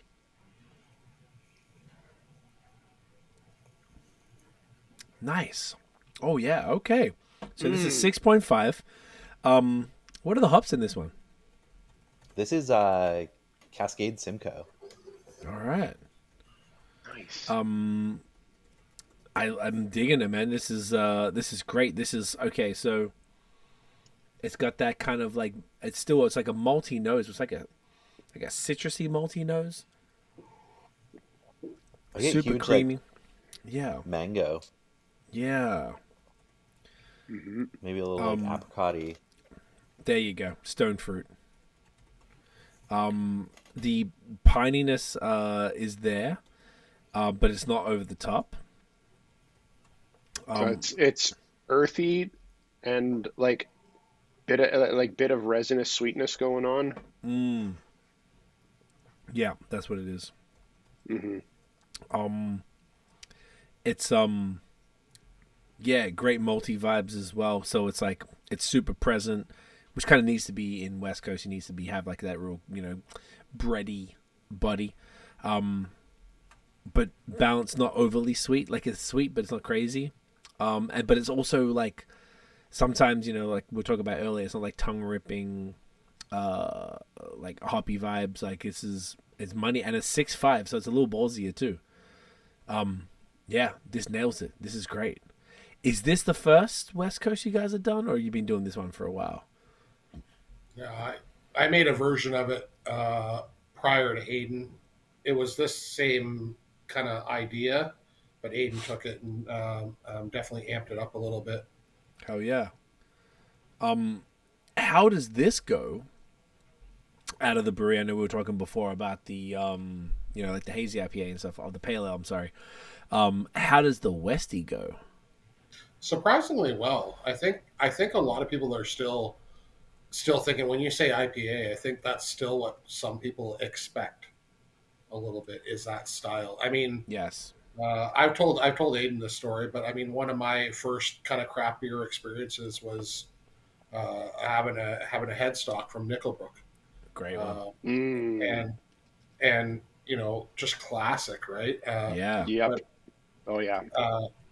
you know, that kind of fits in that style. That's kind of what I kind of, you know, grew up on a little bit, was that style of beer. Gosh, Nickelbrook. Is that a green apple from Nickelbrook that you have on your shelf right there? It's a collab we did, because I grew up, I came up drinking the green apple Pilsner. So then I messaged them. I was like, yo, would you, because I knew them from BAOS, and I was like, hey, would you guys be down to do like a smoothie sour with green apple in it as a tie back to the Pilsner? And Amazing.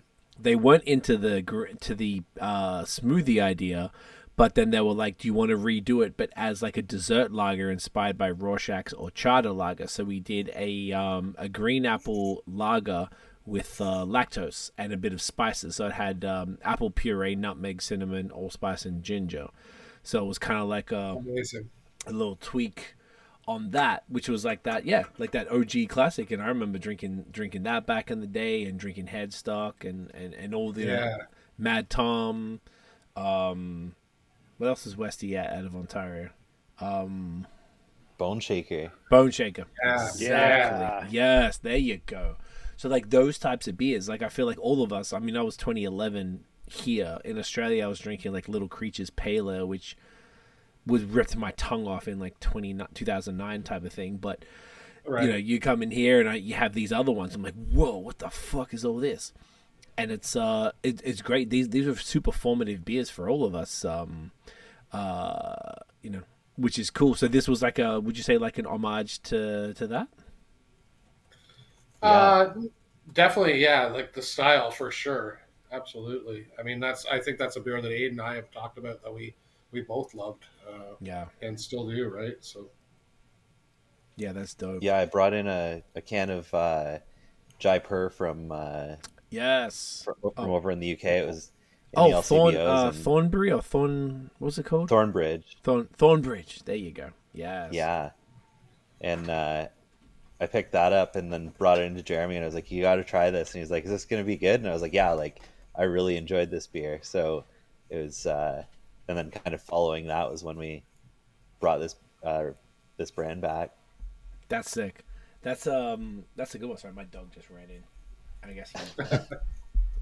Little guy, say hi, Bear. Say hi, buddy. Say hi, buddy. He's a little cute. I don't know why. I don't know why. Maybe my girlfriend opened the door. Maybe he was like getting. You good, buddy? Yeah, I like that. That was a great beer, that Jaipur, man. I hadn't had that for a while. Even when we were in Florida for a month and we were drinking High Life from Cigar City, and I got Two Hearted from Bell's, and I was like, oh man.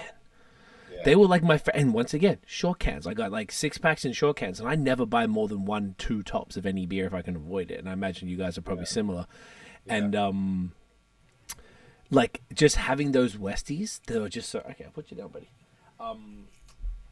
They're just such like a fantastic. If you get like a really well made West Coast IPA, they're just amazing. Like they really are. Like it's really cool, and I feel like. Even in Quebec, there was, aside from Sankey and Baron, who's, you know, I think Nate mentioned them earlier, they probably do the most West West Coast, like they do like numerous, like maybe 10 different ones. But there's not that many breweries out there that are doing it. I feel like here, aside from Headstock and Lone Pine, who are basically year-rounders, there's not a lot. I know Third Moon did that Left Hand Path recently, which was great. And there's been like a few one-offs here and there of different breweries. But it's not, like the most common style in the world. So when you get it, you're like, oh, like this is great. And I feel like it breaks it up. It was kind of like, Jeremy, I was definitely like aligned everything with what you were saying, where I was like a straight haze boy for the longest time. And when I got into Crispies, like I would not start a drinking session without a lager or a pilsner or something like that, like whatever, like never. It was my favorite thing. It's weird to me if I just start straight on like a haze or something like that. And I've really grown to appreciate it and to understand, like, talking about the ESB. Oh fuck, he's got something. Buddy, come here. He found some, like, we got these little coffee cups and he found some lids. Barrington, come here. Buddy. He's holding him in his mouth, just staring at me. It means he's gonna chew it. Okay, I'm gonna tell my girlfriend to come down and get him. Bear. But yeah, like I just really like the I just like that these like West Coasts have become something that like Nate and I did a full episode on it. When was it? This year? Last year? I can never remember. No, it was last year around this time. Last year, okay.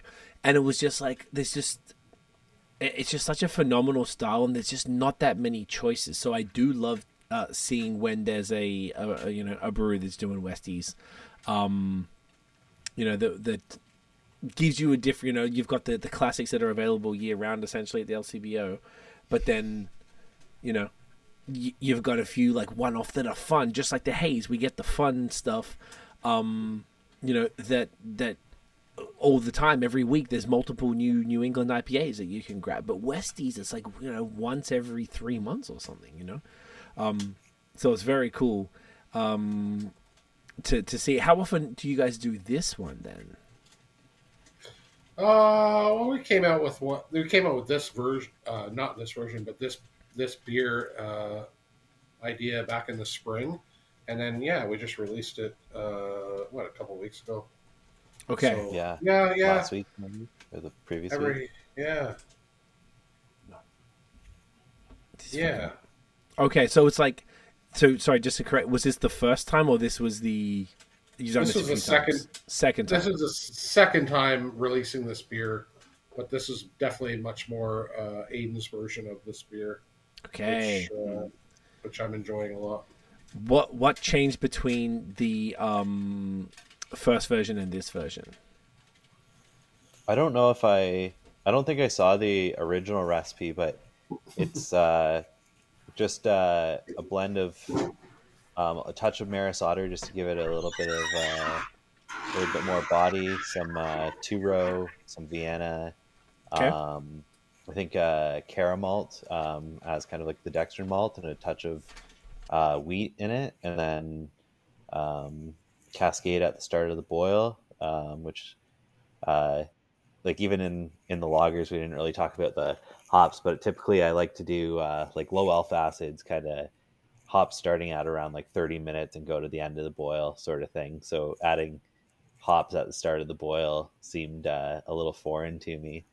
But yeah, hops at the start of the boil, just like I did when I started brewing, and then a small dry hop, and a little bit at the end of the boil, and small dry hop. Like, it was kind of funny looking back at how you brew these West Coast beers, and like the dry hops aren't anything like you do on the hazies. Like, no, we'll be pouring bags in on like a 10 hect batch of a hazy, but only like 2 bags or whatever in a West Coast. It's kind of funny. I can imagine it must be pretty intense, like pretty hilarious. But could you guys do, like, would you, I guess? So like, this to me feels like a pretty like retro old school West Coast. That's what it's a nod to. Is that accurate? Would you say? Yeah, I think so. Like, I think like I love Ontario hops, and I think that I love using them. Like, that was one of the things that I talked to Jeremy about when I first started, was like, let's get in some like we both know Heiho hops, so I was like, let's get in some Heiho Yes. hops, get the Cascade and the Chinook in, and I think that like Ontario hops on their own won't shine and stand up to some of those Like the big Midwest hops and stuff, and the Australian and New Zealand hops, but they like really add something to a beer, and it brings me back to kind of the West Coast era where everyone was using those like Ontario Cascade, 100% Cascade IPAs, and we drank the shit out of them. Did we ever? Did we ever? Like, yeah. I wonder if the market for West Coast is sort of expanding, or do we need to like reintroduce people to Westies? Like in the sense so. of, you know what I mean? Like I feel like maybe people have forgotten. There's going to be the folks who don't like IPAs because that's what they think IPAs are, which are it's really not the case. And then there's folks who would be down for it, but they're just not really exposed to it anymore. And once they actually taste, like, oh, like particularly like these, like what you would call maybe New World West Coast, where it's like it's still very much like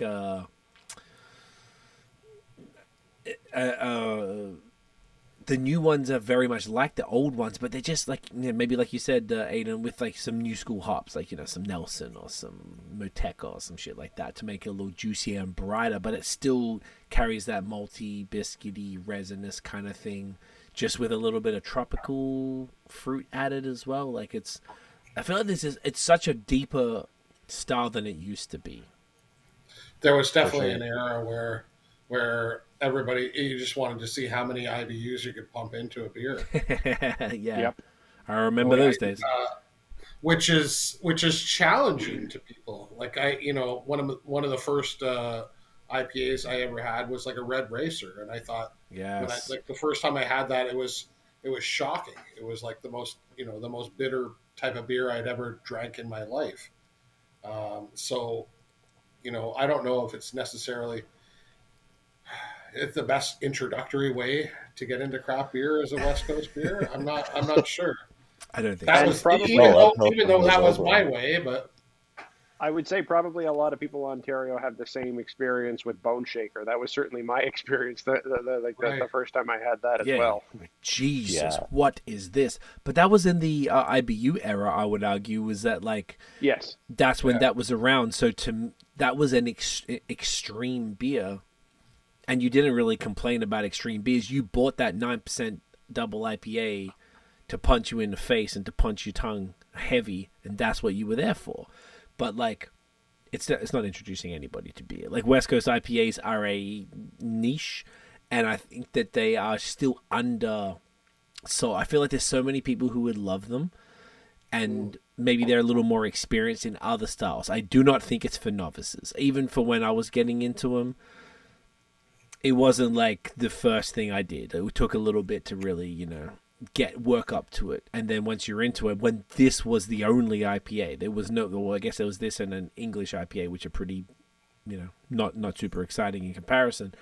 So it was like, I can't imagine now trying to convince somebody to like craft beer with these very intense flavors. It's like trying to, give someone an olive or something fucking intense, to. yeah. It's too much. It's too much going on. Well, while I don't disagree on on some of those, but like there's quite a range of West Coast IPAs these days, and especially when you think of kind of the new agey like West Coast, some of them are like they're not quite as bitter, and they're like a lot of them are just very fruit forward and pretty low bitterness. I think there are some West Coast IPAs that you could convince a newbie with these days. Some of the even really like the think more so? like kind of yeah, I do like even some of the more like Cali style ones. Like the kind of classic California style ones are not the tongue stripping bitter ones. That like if you think of anything that reminds you of something even like Stone like or something? Two Hearted, Sierra? like of Two Hearted or Highlight. or something similar like that. They're not all that bitter. No, that's true. that's definitely true. I found like I fucking love, like I got a 6-pack of Highlight and 2-hearted, and I still have 1 Highlight left from like April, but I've crushed all the 2-hearted. So I feel like I just liked it a little more. But even those 2 beers were very different. If you want to talk about short can, crushable, like, you know, legacy brands. I mean, I guess there's a Sierra Nevada and the Stone and stuff like that we were probably all drinking up here and you know, getting into it, and that those beers were responsible for a lot of the early Canadian stuff. I'd be curious if it would. I like your thinking, Nate. And I think you're right if you think about some of the stuff, you know, the Sankiam stuff where they've got like 10 different West Coasts and they're all so different. I wonder the type of person and the type of drinker, not the type of person, the type of drinker really, that would be converted to craft beer from a Westie. Like it could be someone who's just after extreme shit like this. I guess there's some people who just like, yeah, give me a 12% stout. Like maybe it's that person. Like, even if they're a wine drinker or whatever they drink, and then like I just like 12% stouts and that's it. Like maybe they would be down for it because I like extreme flavors. Whereas like I don't know, being that there's the popularity of seltzers and RTDs that are a little more like 5% soft, nothing too crazy. Like I wonder who, and I'm genuinely curious, like who would be convinced to be like, you know what, craft beer might be my thing after drinking like a nice little grassy, bitter, piney, resinous Westie. Mm-hmm. Yeah, well, we're just gonna make it for us anyway. It's not all about converting. I think that's way more important. No, I mean, you got other beers to convert people. There's definitely a nostalgia market for them, right? Like that's a great point. Great were point. loving drinking those beers back in the day and can't find them anymore. There's really not many. One of our bartenders was bugging us for the longest time to make one, and we finally kind of said, yeah, fuck it, we're going to make one. So, I definitely think there's part of that. It's just, yeah, guys like me want to taste one again. I like it. And once again, it's the packaging. I mean, obviously, if you're at the bar, you're going to get a pour, but like it's not like. Do you guys sell singles or is it all 4-packs? Yeah, no, we sell singles. Yeah, whatever. Perfect. Yeah. I love that. That's something Nate and I love that a lot. That people can come through and be like, yeah, let me give it a try. It's a pretty can, cool name. It's a, you know, they trust everything else you do. Why not give it a crack? It's a short can. It's not like it's fucking $10 to give it a crack, you know. No, it sells pretty good. I would love say that. Out of our lineup, you know, we don't really worry about this one sitting around for too long. Good. That makes me very happy. I'm always sort of curious to see like the type of person. I guess that's really what it comes down to. I don't know who the type of person who would be converted by a Westie. I know that I've given, say, my girlfriend's friends who are white wine drinkers. I remember specifically we were in New York and I was drinking another half IPA and she was like, "What's that about?" And I was like, "Take a sip." And she's like, "Whoa." Like, you know, she couldn't believe that beer tasted like that. And I feel like New England IPAs are arguably one of, and probably sours would be the second, be the most gateway beers. Like, you know, a great craft lager is cool for people who are already beer drinkers if they're not too stuck in their ways with their brand that they love or whatever. But, you know, haze, because it's fruity and inoffensive, and you got some like sours that are just, you know, fruity and whatever as well, like are quite appealing to a lot of different palates. So like if there's there's someone that's convinced by Westie, but then who gives a shit? Not everything has to be about gateway. I think gateway is important, but you guys have a lot of beers that are for that, and I think there needs to be some stuff as well. Like you said, Jeremy, this is a beer for you, and I love that because there's a lot of cats like you who are coming through to the brewery, like all of us. The three of us here, obviously, would be. That's exactly what's up. Like we come through, all over that. Yeah. Yeah, give me that, Westie. 100%. Yeah, that's three dope. of us. Who are you leaving out there? No, well, I'm saying I'm talking to Jeremy. I say you, me, and Aidan would be the type of cats because we're beer drinkers to come through. I'm just giving you shit. It was good. It was a good work. When did we do this? It's funny what you said about sour beers, though. Sorry. Yeah. No, keep it going, please. I think they're more the gateway than IPAs. When we get people that are not non-beer drinkers, the first thing I steer them to Is it is a sour? sour beer. Why is 100%. that? Yeah. Because they're like a wine drinker or a cider drinker if they're coming into our place. Or like And maybe it just, cocktails? Because cocktails are yeah, often or sour cocktail, too. or yeah, Yeah, there could be a way exactly. there. Yeah.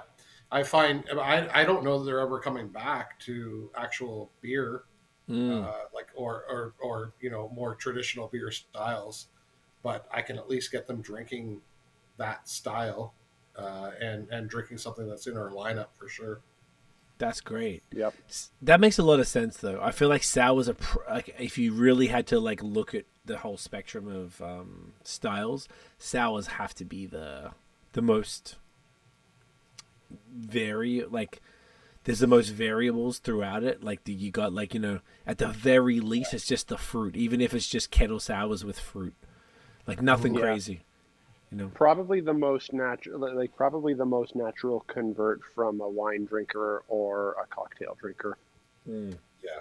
Definitely. Yeah, I can see the white wine, particularly white wine drinkers, even more than red, because like white wine Yeah, drinkers, yeah. there's always a little bit of tartness, green apple, sometimes Sure. pineapple, and it's a little snappy, and then you can have like even just a straight Berliner with no fruit. Then you give people a smoothie sour, and you're like, oh shit, what's up with that?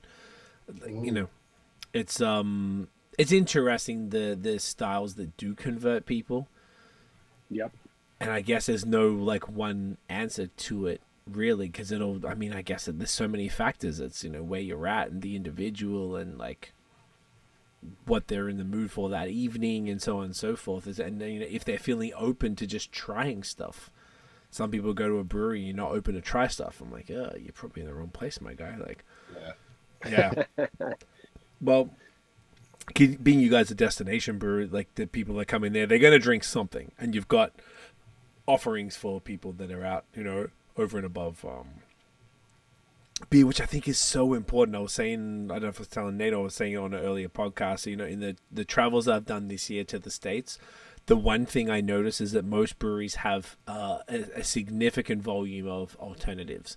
Some of them that we saw had like draft cocktails, draft wine, there's ciders and non-alcoholic and all this different stuff, and spritzes where they'll have like they make little things for your cocktails or whatever on the spot, as opposed to like a draft one. I'm like, it's bringing, I guess, in this economy again, it's bringing people into the business to get them familiar with it and to support something local, which I think everybody wants to do regardless of what you're into. Everybody anywhere wants to support local, and then just be able to cater to as many palates as you possibly can and give people something that they'll be satisfied with, and hopefully they'll keep coming back, and eventually you just want to try the stuff that you make there because they love the brand so much, they love the environment, they love the people, and they're like, I don't drink beer, but I've been here 7 times. I should probably try your shit, and and get into it. It's an interesting thing for you guys have to sort of work people through, which is very cool, and it's a lot of work. It's good work because what you guys are doing is good work for yourself. But you really, if any brewery is converting a drinker, you're converting for at the very least the province. So it's genuine community work. Absolutely. Absolutely.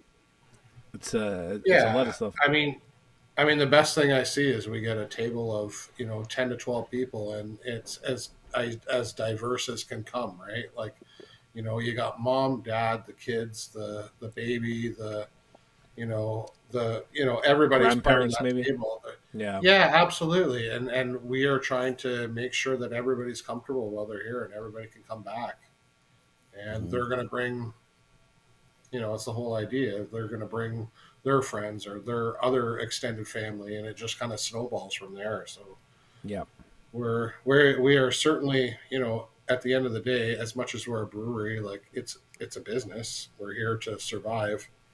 Right, we're here to we love beer. We love what we're doing. We love what we're making. We care a shit ton about what we're putting out to the general public. But at the same time, I'm trying to get you to come in and spend some money while you're here. That's definitely. I'm not I'm not going to bullshit you and tell you that's not part of the equation to what we're doing here by any means. No, there's nothing wrong with that, my man. Yep. It's everybody knows that's the point, and that's what I think that's what it really comes down to. I think people get it twisted a bit with beer. They forget, a lot of people feel beer is this little passion thing, and it is. Mm-hmm. But breweries are a business, and they do need to appeal to a lot of people to be able to survive. And it's probably never been tougher without, I don't know if I'm exaggerating that, but I'm pretty sure it might, at least in the time that maybe the three of us have been into beer, it's maybe never been tougher because we had the big boom and everyone's opening and it's all going crazy, and now we're having this strange little downturn, economically that is hitting maybe luxury items harder, and you could probably put beer in that category, and at least going out to enjoy yourself. Oh yeah, I mean, 3 years our inputs have doubled and tripled, like for what it costs to actually produce a beer, right? Like it's not. I've heard it's crazy. Yeah. Mm-hmm. Do you pass on that to the consumer, or do you try and eat as much of it as possible? You can't pass everything on. Yeah, For sure. You have to make it still approachable. There's definitely a price point that people will accept. And then there's a point where they'll say, no, I can't justify going there anymore, because everybody's struggling right now, right? Everybody's having a tougher time with their mortgage payments, with their grocery bills, with, everything that they're doing. So, we can't just be like, yeah, forget it. It's $12 a pint, like that would be, we'd be also be out of business pretty quickly for where we are, right? Yeah. No, I feel you. It's when last time I was in Australia, Jesus Christ, the price of I think for like a half pint it was like $19. Like it was Whoa. in one particular place, and I think it was a tap takeover that they exported it, but the taxes and stuff, the beer that I'm talking like $60 4-packs there. Yeah. My God. It is bonkers. It is so crazy. That's the price that you would expect to pay at like the Rogers Center for Basically, right? For a pint of Bud. Basically, right? I heard, because I was at Rogers Center, we went to the Beyonce concert, and I heard that I found out after like a weeks after the show that there was a separate level where you could go and buy craft beer, and someone told me like a Bellwoods beer was $17 for a Bellwood. So, but you get like a memorial cup or whatever. I don't know if for the Beyonce concert. Maybe not. Maybe for the Jays games you do. Yeah. But it's beer can be crazy. Every time I go to Australia, it's just it's crazy what they pay. That's insane. And I think that was for like, remember that, that I think it's a Belgian brewery called Tool, T-O with the O string L. Yeah. They did a tap takeover, and dudes were there because obviously when I go back, people are buying me beers, and I'm just like, they're like, yeah, I'll get you a beer. I'm like, it's fucking $19 a half pint, my guy. Like, it's okay. Don't worry. I'll get it. They're like, nah, it's nothing. Don't worry. Like, I just feel like their life is so expensive that they get paid enough to be able to pay these absurd prices for them. I think so. Like, I knew people who were God. 19 years old. One of my good friends, her son worked at McDonald's, and he owned a car, and her daughter just worked at a lighting store, and she bought a house. Like, because I think you get paid so well there that you're able to do stuff, in life. Wow. Totally different vibes, but yeah, beer can be very expensive. Nate. Next beer. Next beer. Let's do it. What are we What do doing, you think? fellas? Should we do Etcetera, or should we do Corduroy? That's up to you, Aidan. You're calling the shots. Oh, you're in charge, Let's Aidan. finish Make the on call, my Etcetera. man. Let's do Corduroy. All right. All right. What color is that one? Just so I know. It's like It's a a dark orangey. Gotcha. Oh, I see him. Oh, a dark beer. Let's go. Oh, that's wicked. What's when you're saying dark beer? This is just like a dark lager. Yeah, so it's a dark lager.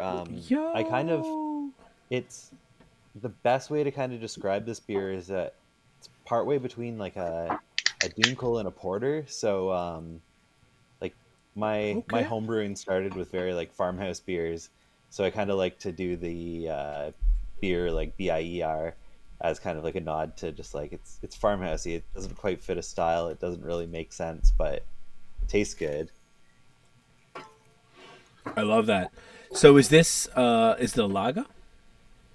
Yeah, so fermented with lager yeast, mostly like Weyermann German malts, but a touch of like some English malt, and just kind of has the right balance of both. Ooh, look at that. That is disgusting. Yes, let's go. Well, the head on that is gorgeous. Yeah, mostly like Oof. kind of all of our lagers. I just love that like real meringue foam. Like when you see someone pour a Yeah. beer and they're pouring the foam off, it hurts my soul. But when you can pour a beer and it has like a nice lasting head, or you can whip it a little bit, that's what it's all about. Oh Yeah, man, man. I hear you on that. Let me take this photo. This is awesome. So is this one a Yeah, look at this here. Oh, stop it, Nathaniel. Stop that head. That is Stop it. gorgeous. Oh. That's beer porn. Was that an account or was that just like a hashtag? I I think it was a hashtag. And then maybe Might they have been. banned Might have been.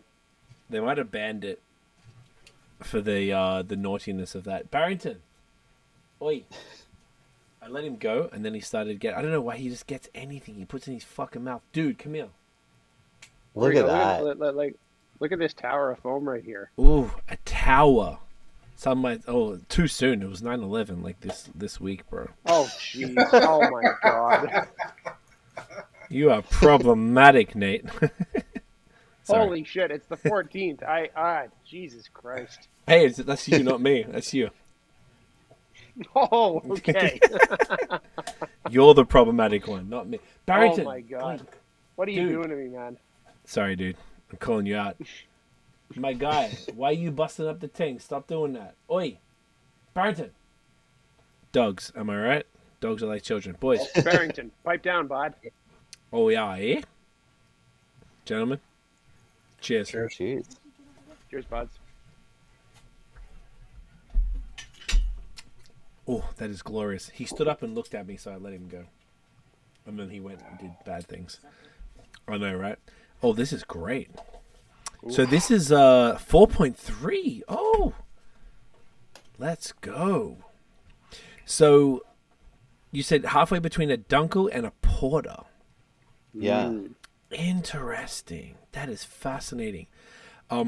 This is delicious. What are the what's the malts in this bad boy? So like a touch of Pilsner, some Munich, like both Munichs, Okay. I think some Crystal Extra Dark, some rye, some and I think just like a touch of roast barley, Mm-hmm. and then yeah, just step mash, and then decent amount of bitterness, kind of those. I think this one's actually some Ontario Cascade, Okay. but like approached kind of in the way of hopping that I was talking about with those other lagers, kind of later on in the boil, lower alpha, and multiple additions to kind of get your bitterness there, rather than doing all of your hopping for bittering at the start of the boil. And Okay. I think that really lends into that like lasting foam and that whippability. And Mm-hmm. then I think it got a 75-minute boil, but I can't quite remember now. It's Been a been a minute. little while. And then this one was also fermented under pressure, so we have a spunding valve, and kind of keep in some of that CO2 to carbonate it naturally. Okay. And I What's think it that just about? So it's So I like don't a know everything about it, but again, this is kind of one of those things that I picked up from Lager Dave, and I noticed it made a difference in the beers. Like you can get a lot cleaner fermentation a lot quicker.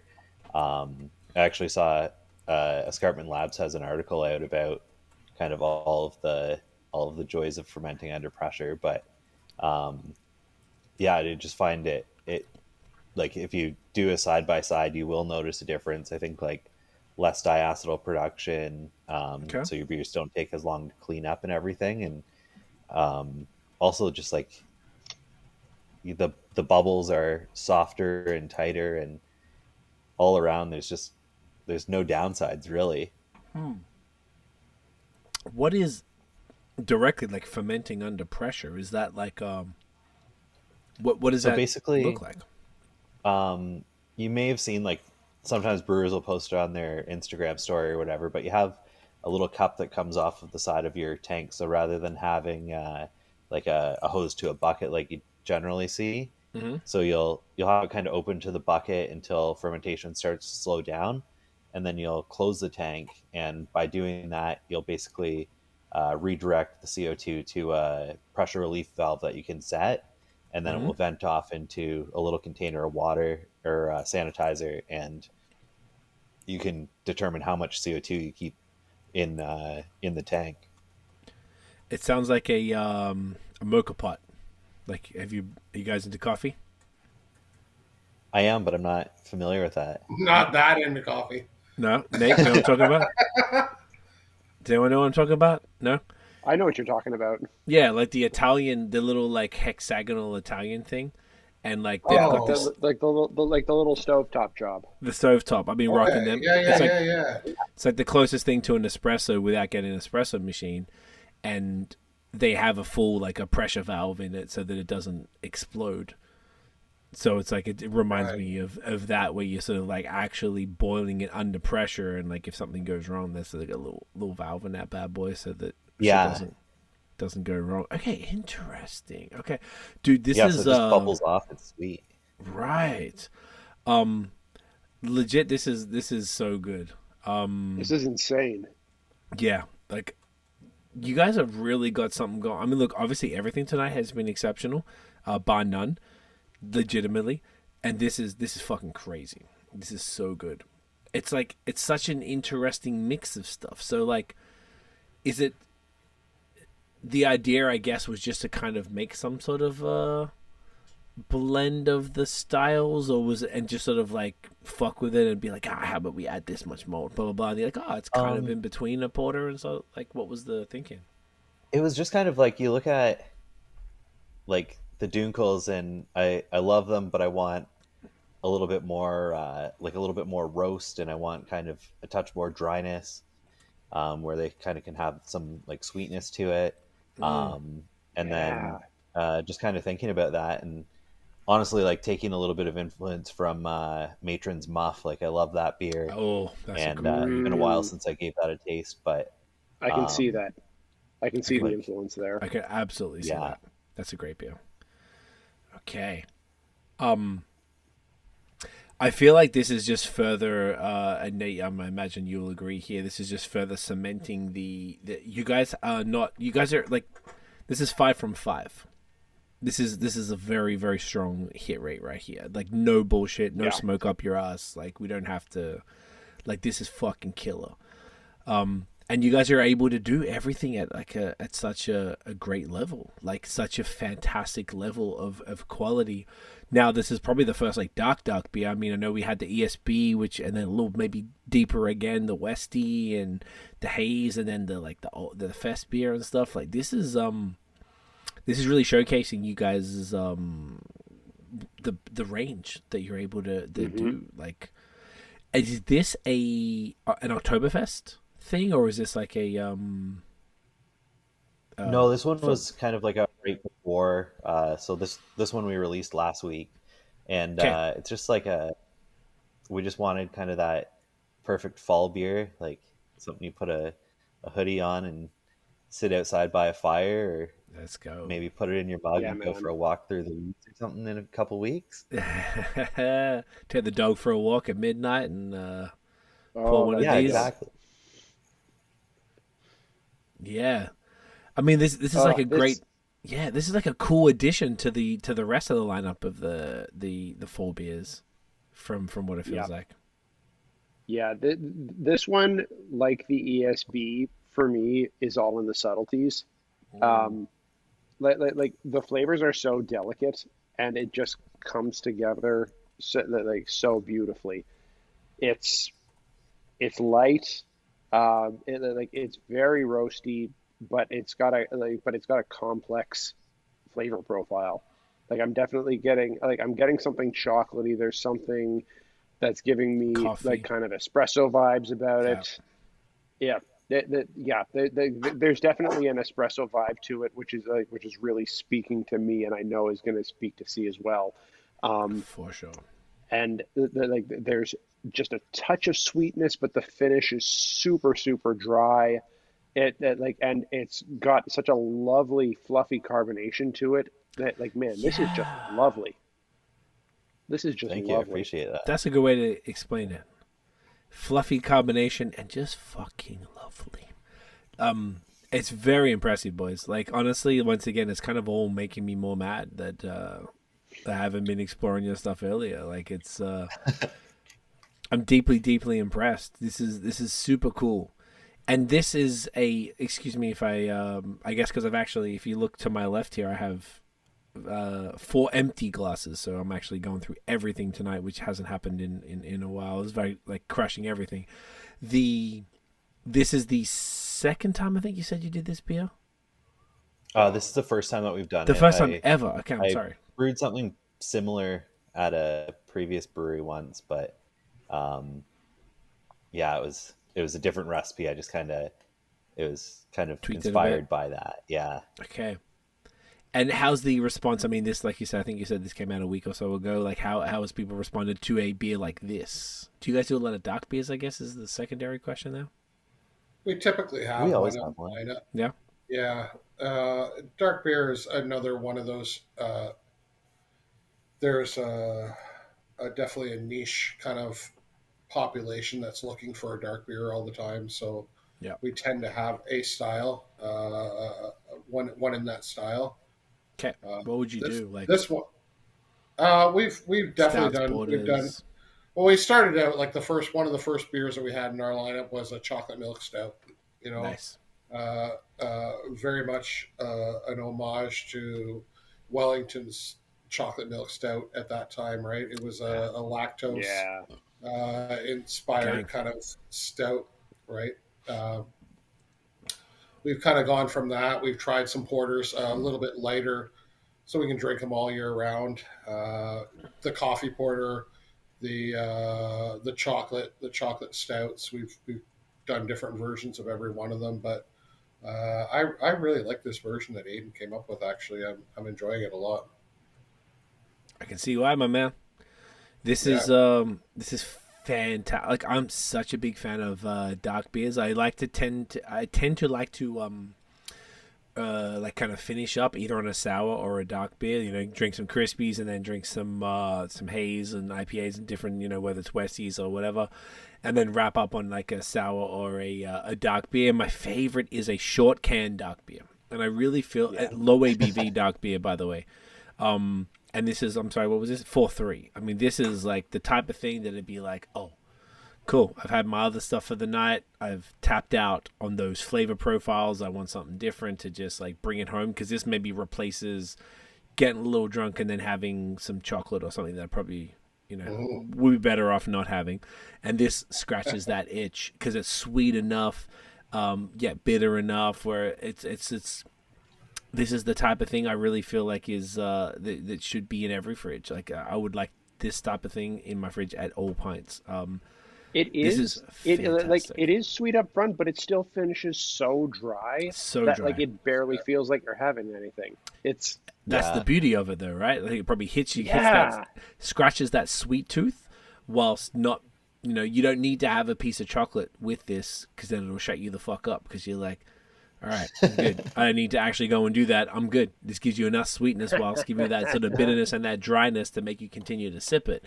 Whilst, you know, not. I always find that the final beer of the night where I'm always like, I don't have a kegerator or anything here, where you might just want like a few ounces of something, and the only real solution to that is like a short can. And it would, you know, I just feel like something like this is very few and far between. So there must be a fantastic market for something like this. And I guess you guys are probably seeing it, only discovering it now, being it's only when was this can? I just saw this before, August 28th, right? Yeah. So like 2 weeks ago, just over. Yeah. So it's this would perfectly complement the kind of fall Oktoberfest you know, lineup you guys have, Definitely. which is dope. Hell yeah. I feel like this is the type of thing that could like Muff is a great comparison. I'm glad you said that. That's Matron's do some phenomenal stuff, and Muff is a great beer, and they call that a dark beer too, actually, if I'm not mistaken. Do they? Yeah. Yeah, I'm pretty sure. I'm pretty sure. Yep. Yeah, but there isn't much else I've seen in that realm, as far as not in that kind of like style style straddling range. Yeah, which is pretty damn cool. So it's very unique, and obviously Matron are like fucking 4 or 5 hours from. Actually, if you're an hour from here, at least 5 hours from where you are. So like that's pretty dope. That means there's something it's quite unique in your part of the province there. Would this be something that you guys would do pretty regularly? I'd love to, like, as long as it's kind of good response by the guests that come in and puts a smile on everyone's face. I'm sure Jeremy wouldn't be opposed to it. I think the branding's strong on it. Yep. Killer. I think so Love too. it. Personally, I could drink this from now until like April. No question. Like no question. Like basically every session, I could have this. Absolutely no question. It's I like that. They got the little the steer skull as well. Very farmy. This is fantastic. Oh, I got rye in that shit. Okay, hell yeah. And it's like still considered technically light beer because it's 4.3. Yeah. So it's funny having it say dark beer on one side and light beer on the other, but yeah, that's the laws around these places. Hey, legalities. Go figure. No, this is really fun, man. Like this is like a really cool. I feel like it's like okay. So other dark beers. Then speaking of that, that's I know we sort of started to talk about that for a bit. So have you guys done porters and stout? Like you said, you did the milk stout that was inspired by Wellington. Yeah. That obviously has sort of maybe more of a temporary thing, and yeah, no, I found we generally have to have a dark beer in our lineup all the time. It is one of those styles that I kind of categorize people now. I've done a fair bit of bartending here, and it's you're either a non-craft beer drinker, which I'm going to steer you towards a lighter beer, okay, or you're an IPA fan, or you're a dark beer fan, or you're a sour beer fan. And those are kind of the categories. I can almost see them coming in, right? For the most part. You can pick them? Yeah, the sour beer is for sure, and the light beer is for sure. Interesting. Yeah, the stout beer, the dark beer drinkers always surprise me. They always throw me off a little bit. Okay. It'll always be...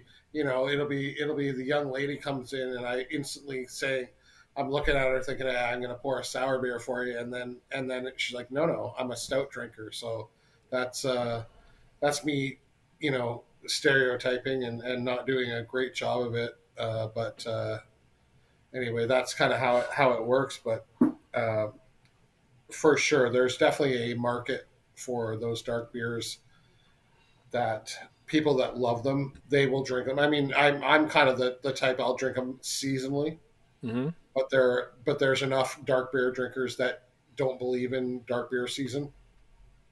Yeah, they're looking for that all year round. Yeah, that's me. Yeah, that's me. And we get that from licensees as well a fair bit, where they'll be looking for that. Oh, like, where's your stout in June? I'm like, I don't have a stout. Yeah, but I have this. Yeah, exactly. So that's kind of the balance that we're kind of trying to shoot for. But interesting. Yeah, I feel like one of the funniest things, and Nate, you know what I'm talking about. We have Nate and I have a friend in Quebec who's one of the main beer writers out there, and he used to always tell us he was drinking like 12% stouts in his basement in July, and I always thought he was crazy. And then I have like my Wednesday is my night where I drink the big dark beers predominantly, whether it's barley wines, the blend stouts, and stuff like that. And I've sort of like just had, doesn't matter what time of year it is. It's like, whether it's all through summer or winter, whatever, it doesn't matter. And it's like, oh, okay. like it has a place. And then there's the lower ABV stouts, which have also a place, but not just one day a week. You could drink these every single day in conjunction with all your other stuff, and they feel like they just complement it. Because like, if you have a a crispy, then you have 1, 2, 3 different, depending on the size and the ABVs of pale ales, IPAs, doubles, whatever it might be. Like wrapping up on something that isn't that ends up being a pleasant way to sort of bring the flavor profile home, so you're not just having the same thing over the night, because it's quite easy, as probably we could all agree, to just drink haze all night or whatever. So having something like this is the perfect example of what you sort of want to. So nice. Yeah. It's so nice. Yeah, between this 4 and 5, like I'm sorry again, was it 4-3? Yeah, it's just like it's extra cool because it is such a low ABV beer, but it does there's no chance somebody blind would guess that. There's no chance. No. Like I would never pick it. This would probably be like 6 or something. There's too much flavor going on. I would love There's too to much brew going it on. at like do like a special release of like a 7% at it or something like that. Like I think that would be special. Yeah, that'd be crazy. And what would you do? Just probably ramp up the malts a little bit, eh? Yeah, for sure.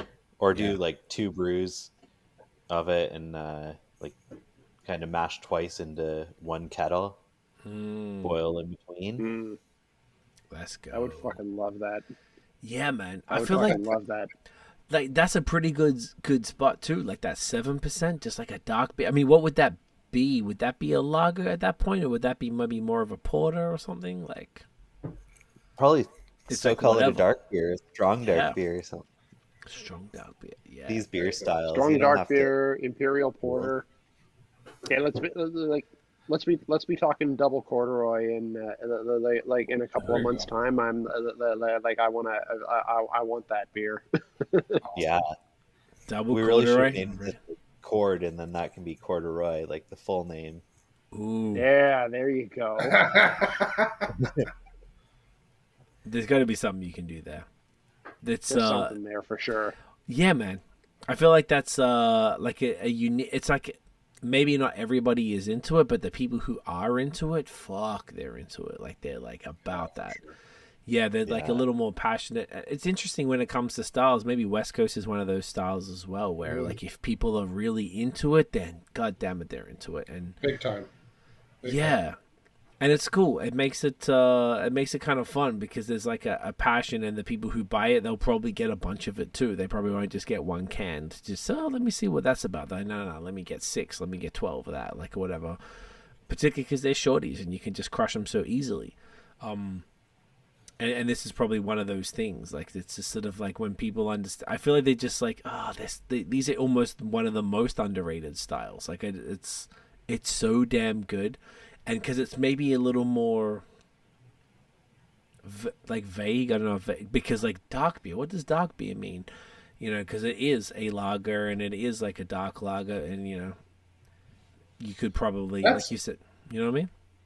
It's another. I feel like it's another style that if you find the right person, you can introduce them to it in a certain way.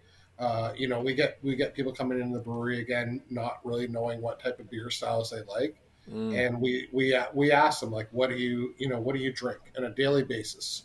What do you drink? And if they're coffee drinkers, right, there's the perfect avenue into dark beer, right? If you like double doubles, you're drinking your coffee. You're a daily coffee drinker. Perfect. Like, let's try one of these beers because they always have that element in it, right? So we've used that a ton to kind of segue into getting people into trying these dark beers. That's a good point. Yeah, coffee drinkers is definitely the perfect demo. Didn't really think of that. Even if they're just like not doubled, because double I guess means like they're sugary and milky. This is completely not that, but Absolutely, yeah. if you're into those That's more for flavors, the espresso drinker, right? there you go. That's probably the one. Yeah. And because those people have maybe a little more stronger, palate for that. Drinking a straight espresso is pretty intense. But being that this, I mean, there is some sweetness in this, obviously, and it's quite approachable. It's way more approachable than it looks. Like it truly, truly is. Even For you know, sure. most dark beers are. I really think so, and I feel like they get a Yeah, bad they are. rap. Yeah. It's just more people have to be willing to give it a crack, and they sit there and drink coffee all day. So like, come on, man, like it's not that different. This is arguably more tasty. I'm a huge coffee fan, but you know, this is so much more approachable than coffee. I feel like coffee takes a little more. What's the word? You know, like practice to get used to it, type of thing. Whereas this isn't that serious in comparison. So it's, you know, that's definitely a good one. And that's another great example of a gateway. Like a coffee drinker could go like, hey, you like dark, you know, you like black coffee, or you like, you know, sure. slightly sweet coffee. You know, jump into something like this that scratches all those itches for people. It's Yep. And on a similar note, something that Yeah, I've that I've often found is that anyone who is a tea drinker, I feel like there's a bridge there to ESB, because I've often Ooh, found okay. that there's some similarities with like if you're either like a black tea or like a rooibos tea drinker, there's some similarities there with ESB. There's a bridge that can be made there. That is a really good point. I can see that. Yeah. Absolutely. Yeah. Have you seen it in And real life, or are you just thinking that? especially with like with this one here, where there's some berry notes to draw on there, like with a rooibos or something like that. There's something there. There's a bridge to be made there for sure. Mm, Yeah. You're giving me some ideas. yeah. Because like Yeah, man. tea beers are pretty cool, but like I Yeah. guess it's really about like, I mean, there's that like being more direct and just actually making it tea beer, but it's more like targeting those people for, you know, to knowing what people are into. Say, hey, what do you drink? Do you drink tea, coffee? What juices do you like? Wine, spirits, Yeah. cider? Like knowing the profile of the individual, so you can be like, I got you. Here's 3 different things, little tasters of each. What do you like? Let's, you know, let's, and they might be like, oh shit, you know, and that's really what it is. It's that attention to detail and attention to the individual that's going to, you know, convert people to beer. And I feel like in the you know, once again, in this economy where beer is at across the board, it's probably more important than ever that we do spend the time. When I say we, meaning, I mean, we meaning you guys, but, you know, we mean the industry in general, are taking that time to cater to the individual, to be like, hey, because that one individual's, you know, potentially, if you can convert them there, they're not only going to buy from you, but they're going to be at the LCBO. They're going to keep coming back. They're going to become a consumer of craft beer, period, who inherently are interested in variance, you know, as we all are. You know, we all want to try different things and see what's going on, you know. And it's like it's become more and more important, you know, in the harsher times get, and obviously it's all temporary, just like all harsh times are. But you know, more than ever, we just want to make sure we capture people and bring them in to be like, hey, you know, you're supporting local. There's so many flavors. You know, you could bring your friends here and try some stuff, even though you just got converted. You know, I feel like, yeah, there's so much potential, and it's cool that you guys do so many different styles, and that are able to have those opportunities, because, you know, some breweries do have maybe a little bit more shorter, you know, range of styles that they're able to offer for consumers that maybe might not be as, you know, flexible with the conversion. I mean, you never know how it can go, but the more opportunities you can run to convert, the better. For sure. You know. Oh, there goes my camera. Let me just change the battery. I'm still drinking this, but like, where are we at? I know I'm just sort of conscious of time. Do we want to? We've got one beer left. We should. Yeah, one beer left. Oh, Yeah. I would say, I mean, I would say let's crack one more to bring it home. Bring it on we've come home. this far. Oh yeah, we are not afraid. Here we go. We're back in business. Oh, here we go. There we go. All right. What's it going to be, boys? I do recall. We've got Etcetera, I believe. Yeah. Yeah. There's only All one right, beer let's left. fucking do it. Never been less scared in my life. Let's go. Where is it? Hang on. Here we are.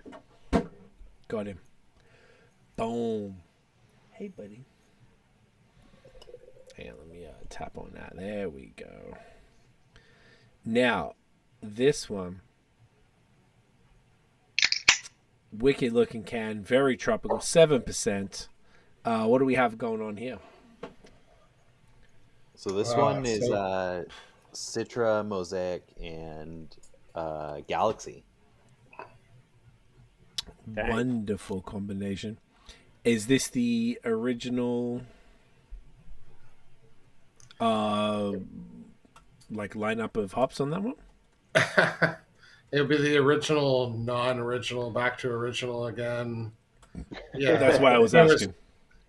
There was definitely some different versions. I think in the early days of the pandemic, we were having some trouble sourcing out, and we were a new brewery, having trouble sourcing out Galaxy. So I think we did swap in Simcoe for a period of time for that Galaxy. No, we actually, and then the other part was we took it away for a while and made other beers, and then worked on those other beers in the thought of getting back to this beer again. It was just building up the base malt profile. Okay. Is what we were really interested in doing, and it was more or less, it was like my understanding of what we needed to do to make that beer that we were chasing. So trying to make it time and time again while people are watching is kind of difficult sometimes. So we kind of scrapped the brand for a few months and made some other beers in that style while we messed around with the style a little bit until we found the kind of base malt that we were looking for. But then, of course, Aidan has taken this beer and ran with it. So I'll let him take it from there. Yeah, this one really just pH was like the main thing I was playing around with on it. I may play around with hops. I'm sure like Galaxy is one of those hops where you get one lot that you love and one lot that is a whole different hop. So we have heard. Some days I try and figure out where I am on that side of the fence, but I've brewed with Galaxy a lot. Like Borealis is Citra Galaxy, so there's a particular Galaxy that I love, and I'm hoping we can find that Galaxy. I have for a long time been a Galaxy head, so it's one of those things that like it really makes me mad when Galaxy doesn't pan out, and that has happened like a few times over the last couple of years in particular. Mm-hmm. I also think it's like when I taste beers at the brewery versus when I taste them outside of the brewery, they taste different. Like the things that I pick up on when I'm in it a little more are different than the things that I pick up on when I'm sitting here chatting with you folks, Yeah. Right. It's one of those things, I guess, you drink it in different circumstances and you pull it up and we're all talking, we're obviously over analyzing the beers right now. This is great, man. This is like, this is 7%, by the way, so it's a little deeper than what we've had so far. It is the biggest beer tonight. Yep. Like super Cheers, tropical. Yeah, cheers, legends. Cheers, guys. It's super bright.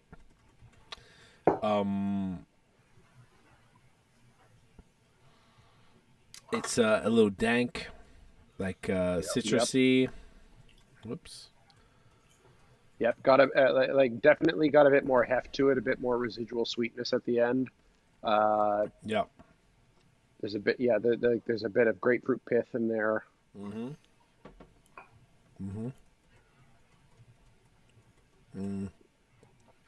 Very crushable. Nice. So creamy. This is nice. Yeah. Yeah. 6 from 6, boys. There's like a touch of bitterness in there, like a pithy bitterness. Yeah. Mm. Yeah, this is fantastic. This is really, really good. I'm gonna It's run to the. it's punchy. It's punchy right like right in the middle there. That's that Galaxy at work for sure. Yeah, Oh yeah. I yeah, think oh yeah. that, and then the mosaic we get is phenomenal, and I'm really happy with our mosaic, and I find like it just does the right thing. Like, and it's funny, you you kind of taste beers and you taste them out of the fermenters like along the way, and then in the bright tank and while you're canning it, and then sometimes you're moving on to those other beers like the whatever your new one-offs are, and you forget to kind of check back in on them. But like this is kind of tasting exactly how I envisioned this beer to be. But like this is probably the first time since canning day that I've tasted it, but that like it's the perfect combination. Like the Citra kind of has that brightness. The mosaic is there to kind of like give it that like It, bit of like dank, and then the Galaxy Hmm. is just like really shining through. So I'm really happy with how it's tasting. it's right in Yeah. that sweet spot right now, for Yeah. sure. Oh, it sure is. What's this, Yeah, 2 and weeks this old? I'm just looking at the canning date. This was canned August 28th, and we're on and we're at September 14th right now. So this is about so this is just over 2 weeks old. So this is like a really good money zone for like for an IPA of this strength. Yeah, it's Um, delicious. yeah, it sure is. Talking to talking about Mosaic, one of the one of the funny flavor points that can come out of that can come out of Mosaic that I've noted, especially from from Badlands with their Select series, like recently, is that blueberry is one of those things that comes out of the like Mosaic quite a bit, and I'm getting that a little bit in this as well as I'm kind of as I'm kind of taking a few sips, Yeah, thinking through definitely. this. This is this Yeah. is really fucking nice. We'll we'll be one of many breweries that kind of sings the praises of Mosaic for sure. I mean, Yep. we love using that hop. We have right from the get go. It was one of my favorite as a home brewer. It's still one of my favorites as a professional brewer. Uh, yeah, it doesn't lead you astray too many times. Hmm. Yeah, I can see that, and it pairs beautifully with Citra as well, of course. And For sure. like and Galaxy just really just really making it money at this point. And Definitely. I so love. this is one that's been like that's had a few iterations at this point, right? Yeah, for sure. Like I said, we started with it. The first couple batches, well, it's like anything when you start with something, you're happy with it at the very start, and then you kind of go, oh, it's as the months go on, you're like, ah, shit, I wish it was a little bit more like this or like that, right? And Hmm. so we kept messing around with it to the point where I just wanted to take it away. I just wanted to take it away and work on it and kind of not have people taste through our changes as much, right? We were really looking for that base malt characteristic more than anything. I think we had the hop profile. It wasn't too bad, but we were still kind of tweaking that. But I think more than anything, we were looking at that base malt and giving it um, that body, that mouthfeel that we're really Hmm. looking for, that softness that we were really looking for. So yeah, that was the idea. We kind of took it away. We scrapped it for probably about 4 or 5 months and just didn't release it. And Mm. again, had people mad at us, but we were like, we want to reinvent what this beer is. So we came up with a couple other IPAs that were basically just we were telling people at this time, but they were test batches for what we wanted this beer to be, and just us learning, right? Learning Yeah, what different things we're doing with our water, with our system, with with our process and whatnot, and then when we brought it back, we felt like we had done the right thing by taking it away and bringing it back. We felt like it was kind of finally what we were looking for with that beer. So yeah, that's fascinating.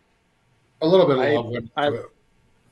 yeah, I love to hear that because it's one of those things of with IPAs and especially New England IPAs, it's so easy to think about only the hops and kind of focus only on the hop profile, but Mm, there's obviously a lot more going into what makes the beer that you that you want it to be, and the fact that you guys were so focused on kind of what you wanted the beer to be, and kind of when you're kind of really trying to dial in on that on that malt profile to really kind of nail what what this turned out to be, that you kind of wanted to take this one off the off the lineup for that length of time to really dial it in right. Like that's something that's really heartwarming to hear, that you're kind of really wanting to dial in on those other elements when the hot profile is is what is hot and trendy and kind of what is so often focused on, but it's only one element of what makes the beer what it is, right? yeah, yeah. It's why why we love Badlands, why we love Third Moon, why we love Willibald. We can talk about all Yeah. those different breweries that are making these hype IPAs, and the one thing that they all have in common is that body, that mouthfeel. You can throw hops in any beer, and it can be hop forward and whatnot, but it's really what the base of that beer is. I think that makes it special. So we didn't know that at the beginning. We definitely figured that out kind of as we were going and as we were making beers and kind of understanding our craft. Uh, for us anyway, but we were happy to kind of explore that and to try to emulate those breweries that we really love. It's very I cool. love that. Yeah, this is great. Even just coming back from a little bathroom break and taking another sip, I'm like, oh man, this body is crazy. And you're right. Like I feel like it's like the hops get the vast majority of the credit for New England IPAs, when truly it's the malt and the water profile and just those other tiny little tweaks that makes the difference. Between a spectacular one and an average one. And hops are kind of neither here nor there to some degree. So this is something, this is great to hear that you guys have been working on this for a while, and it's cool to see this one versus the drawing board. So they're like pretty different beers. Like, and Yeah, it's that's one criticism of, oh, haze is the same. A lot of people do say that, and it's truly not the case. Like, it really, really, there's such a variance within the style, and even you guys having a lighter one and a heavier one, like, it's great. It's super different. Is this one year rounders at all, or is this kind of just like here and there? this Kind one's of been a came in. pretty much for the most part has been a staple. Like I was saying to Nathan, like we took it away for a little while to work on it, but it's more or less it's been one of the ones that we can't get off our lineup. We have the regulars that are Not surprised. coming in and demanding it, right? And Yeah, we love it. We love to drink it, so it's hard to kind of get away from it.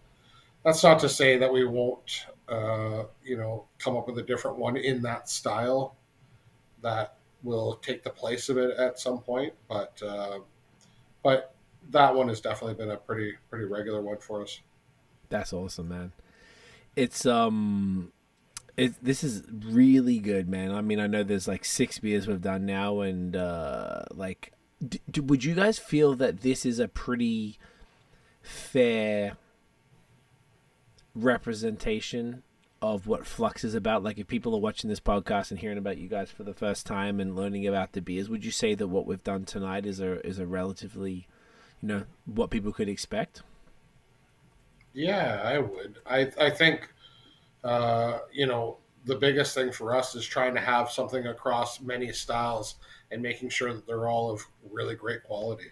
Mm. I think we're I kind of go back to this every time I talk about it, but we're fans of all these different breweries and all these different places, and we just try to to live up to what they're doing for the most part. Like, in all the, um, it's tricky because you're running a brewery where you're trying to kind of uh, make beer for the masses in a lot of ways, but at the same time, you want to run the spectrum and kind of try to make something for everybody. So it's hard, right? It's Yeah. hard to not just specialize on one thing, like you know, and Troy from Badlands is just like, they call themselves an IPA factory, right? Which they make the most incredible IPAs that I've ever had in my life. But uh, you know, we think we can make a beer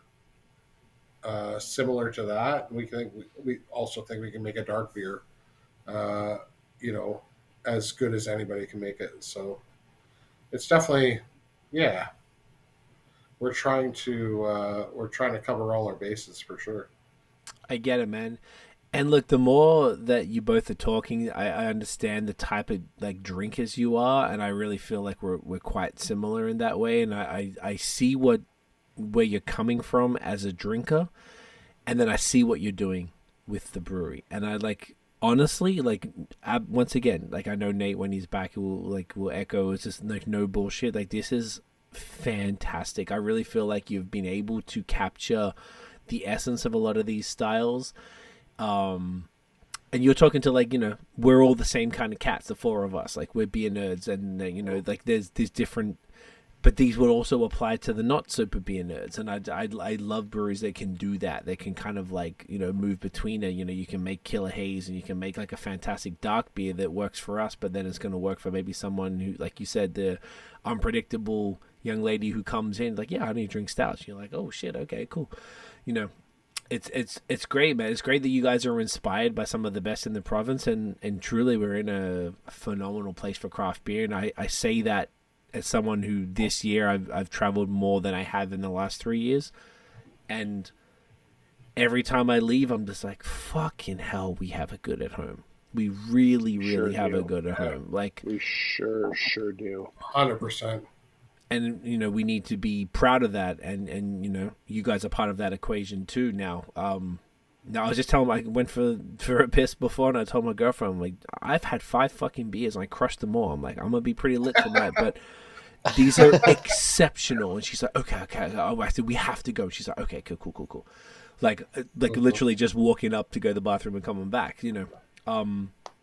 I'm so deeply impressed, man. I know Nate is too. Like, this is fantastic, and you guys are cool as shit. And I feel like we really got a picture of sort of like what you guys are about, and what you sort of doing out there, and you're so close. Like you said, hour and 10 from Toronto. It's less than that from Hamilton. It's less than that from Kitchener. From all around here. Like, it's such an accessible brewery, to come and have an experience in it. And I feel like, in this day and age, in this economy, what matters is experiences. And if you're able to have an experience and have some great food and some great beers and talk to some cool people and look at a pretty ass pond and lake, and like, get away and get into nature and breathe some fresh air, like, that's dope.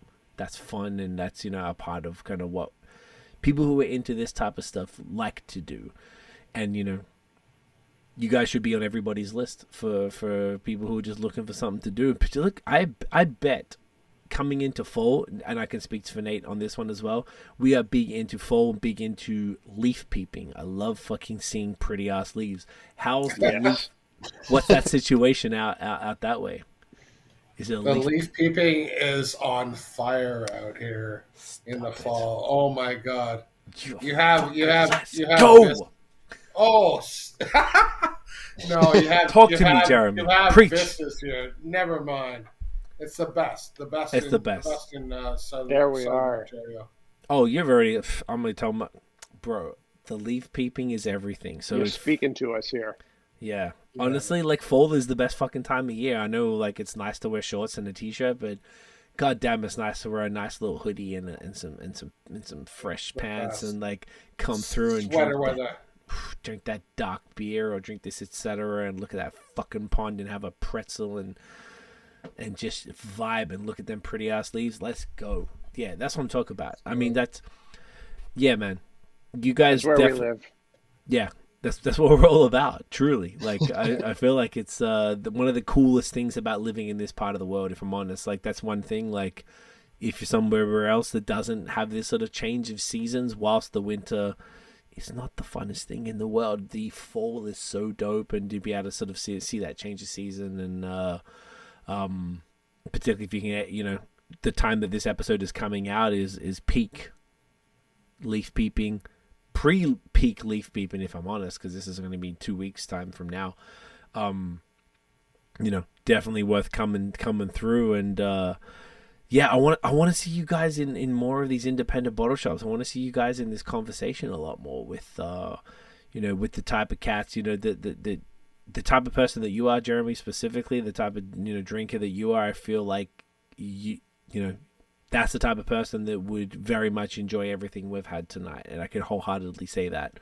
And I know Nate would echo that sentiment. Yeah, and Aidan, the type of beers that you're brewing right now, Killer. the folks who are going to the independent bottle shops, they're gonna want to be drinking this. They're gonna want to be this drinking shit it right now. Absolutely. 100%. I would aggressively suggest to any independent bottle shops who are watching or listening to, you know, holler at the cats at Flux and you know, grab some stuff, man. This is very, very impressive. I'm going to be sending a message to to Farrell at Dominion City to be getting in touch with you guys and get the shit out and here in Ottawa. Farrell, you know what's up, buddy. Don't fuck around. He knows. He knows what's up. But no, this is like, guys, this is like very, very cool. Like I really, truly feel like we have an understanding of what you guys are all about, and it's very much up our alley, and everything. All of these 6 beers, I can honestly say, are fantastic.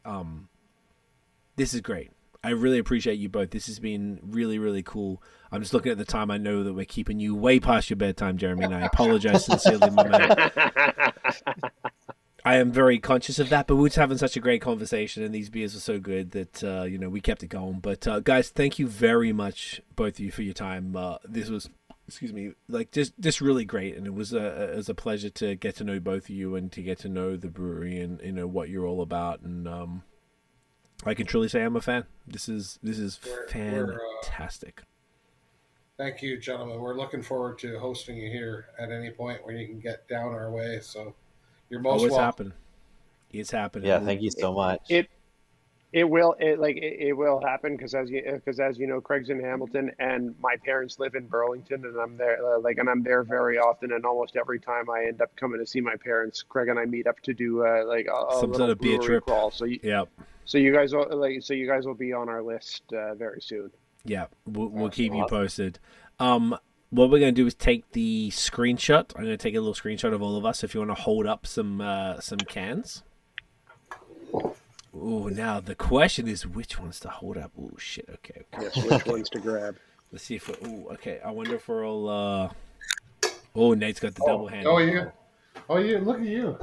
Oh, I like that. Oh yeah, that's it. I want to make sure that I don't leave anybody out here. Any of the beers out. Okay. Hold on. Is there anything that's missing? Hold up. This little guy is missing.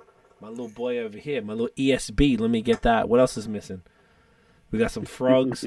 We got some drawing boards. I'm going to get drawing board and the frog. There we go. Let's fucking go. All right. Okay, boys. Okay. Everybody's used to this at this point. All right, ready? That is glorious.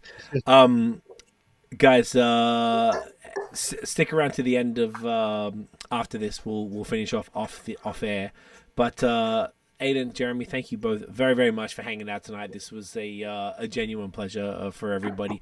Where can everyone find Flux Brewing online and in real life? So fluxbrews.ca. You can find us at 185 Oakland Road in Scotland, Ontario. Oaktown. And various beer towns and licensees around our area. But best place to get it is right from the source. Doesn't get any fresher. And where's it on Instagram? Is it Flux Brewing? Flux Brewing? At Flux Brewing. Flux Brewing. So everything's on there. Check that out. You guys do shipping as well if people order online? Not so much on the shipping, no. Not so much yet. Maybe in the no. future. But come by. Maybe in It's the not future. far. Yep. It's, and ask if you have a favorite independent store that sells craft beer from Ontario. Ask them. Say, where's my Flux at? Where is that shit? And ask them. And, demand for that to be there because you need it in your life. Gentlemen, thank you both once again for your time and for hanging out and for your generosity this evening. It has been fantastic. It's been a really, really cool conversation, so we very much appreciate you both. Guys, thank you so much for watching and listening. If you enjoyed the episode, smash the thumbs up, hit subscribe below, hit that notification bell, Nathaniel. Ding. So you know when the new drops. Follow us everywhere at BAOS Podcast. Check out the long form audio so you can hear attractive bearded individuals like Jeremy and Aidan talk about craft beer every week. We drop every Wednesday, audio in the morning, video in the evening, and we'll see you guys in the next episode. Get it inside of you. Cheers. Cheers.